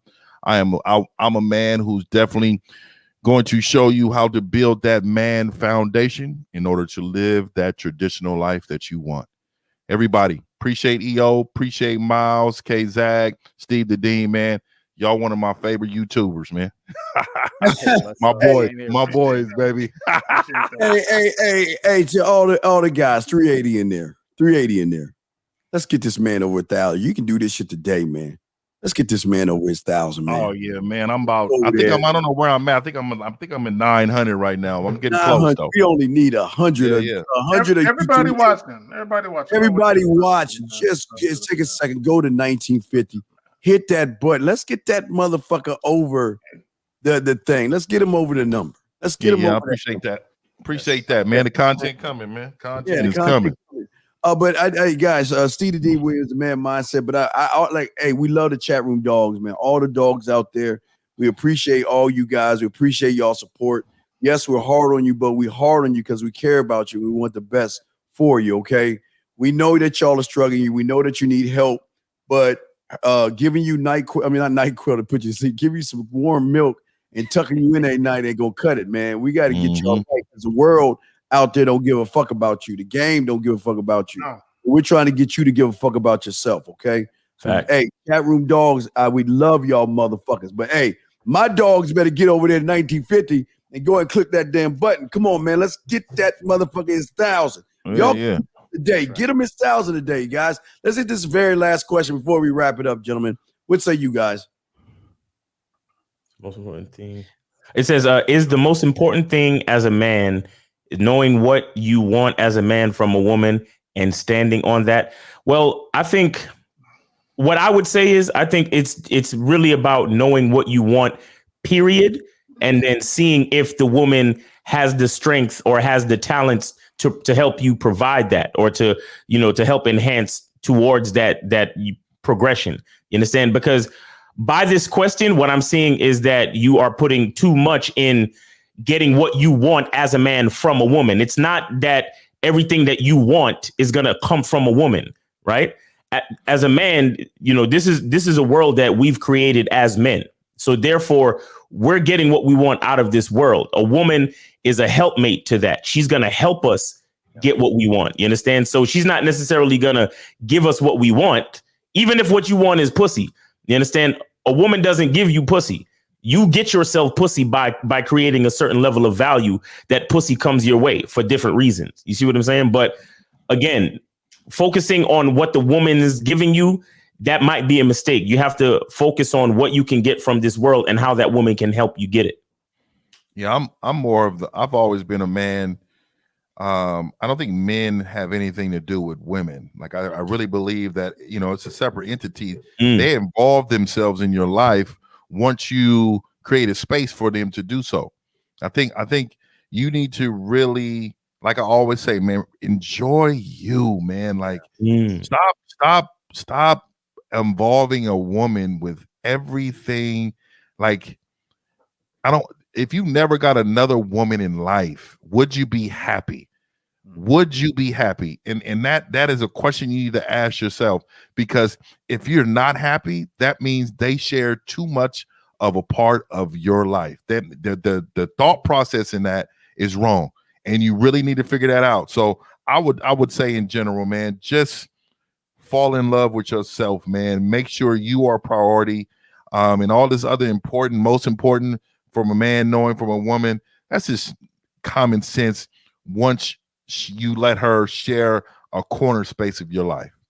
Yeah, I just want to say real quick that you gotta stop. That's not the most important thing. The fact that is even a thought of it being the most important thing is a problem. Y'all gotta stop. The women have nothing to do with this game, man. I don't know why y'all keep bringing women up there in this thing like they special or something. They're not special. Yeah. You know what I mean? And all I'm just saying is look, you need to know from who you are as a man first. Second, third, 100, 200, 24,866 billion, 578,000. It's always going to be working on you, man. The women are going to come, but you got to know you're standing for yourself before you can even think about a woman. The fact that you're thinking about a woman first or putting a woman even in the thought and you need to grow is a big problem, man. That's all I want to say on that. I'll just add this in closing, and I'll be brief. Yeah. And we mentioned this earlier, briefly talking about having a structure, and we didn't talk about it enough, but standing on your square. This is the thing. You should have, and EO talks about his lifestyle. He talks about having a dope life. You should have a certain type of life that you live. And the women that want to come into your life, the women that you are okay to invite in your life, they should go with the flow of your situation, not go against the grain. Okay, yeah. It's really as simple as that. It's not about trying to figure out what you want from a woman. Once you establish a dope life, that's right, you'll know that whoever you invite into your life can't fuck it up. They either have to again go with the flow and add to it, or they can't be in it. It's as simple as that. It's all about establishing standards, principles, and having structure in your fucking life, independent of women. All right, man. All right, so we about to wrap. Did you want to say anything? You good? You know what, man? I'll just say this, that women should start off as recreation time. Okay. They should start off as that. Always. I don't care who she is. I don't care if she's a millionaire, an actress, or just the girl down the block. She has to be recreation time in a man's life, meaning he puts himself first, his well-being, his fitness, his money, his home, the roof over his head, his hobbies, his shows, his favorite meals, everything that, look, I put some back in the past. I would rather have a good meal by myself than entertain a bitch. Straight up. So and I would be happy. I'd eat my fucking food and be like, damn, I feel good as hell. Fuck that bitch. Exactly how I feel too. Yeah. So what I'm saying is you got to experience that as a man, that you don't need them, but you do make time for them because they are important, and we do enjoy the masculine feminine exchange. But all women starting off have to be considered recreation and a good time.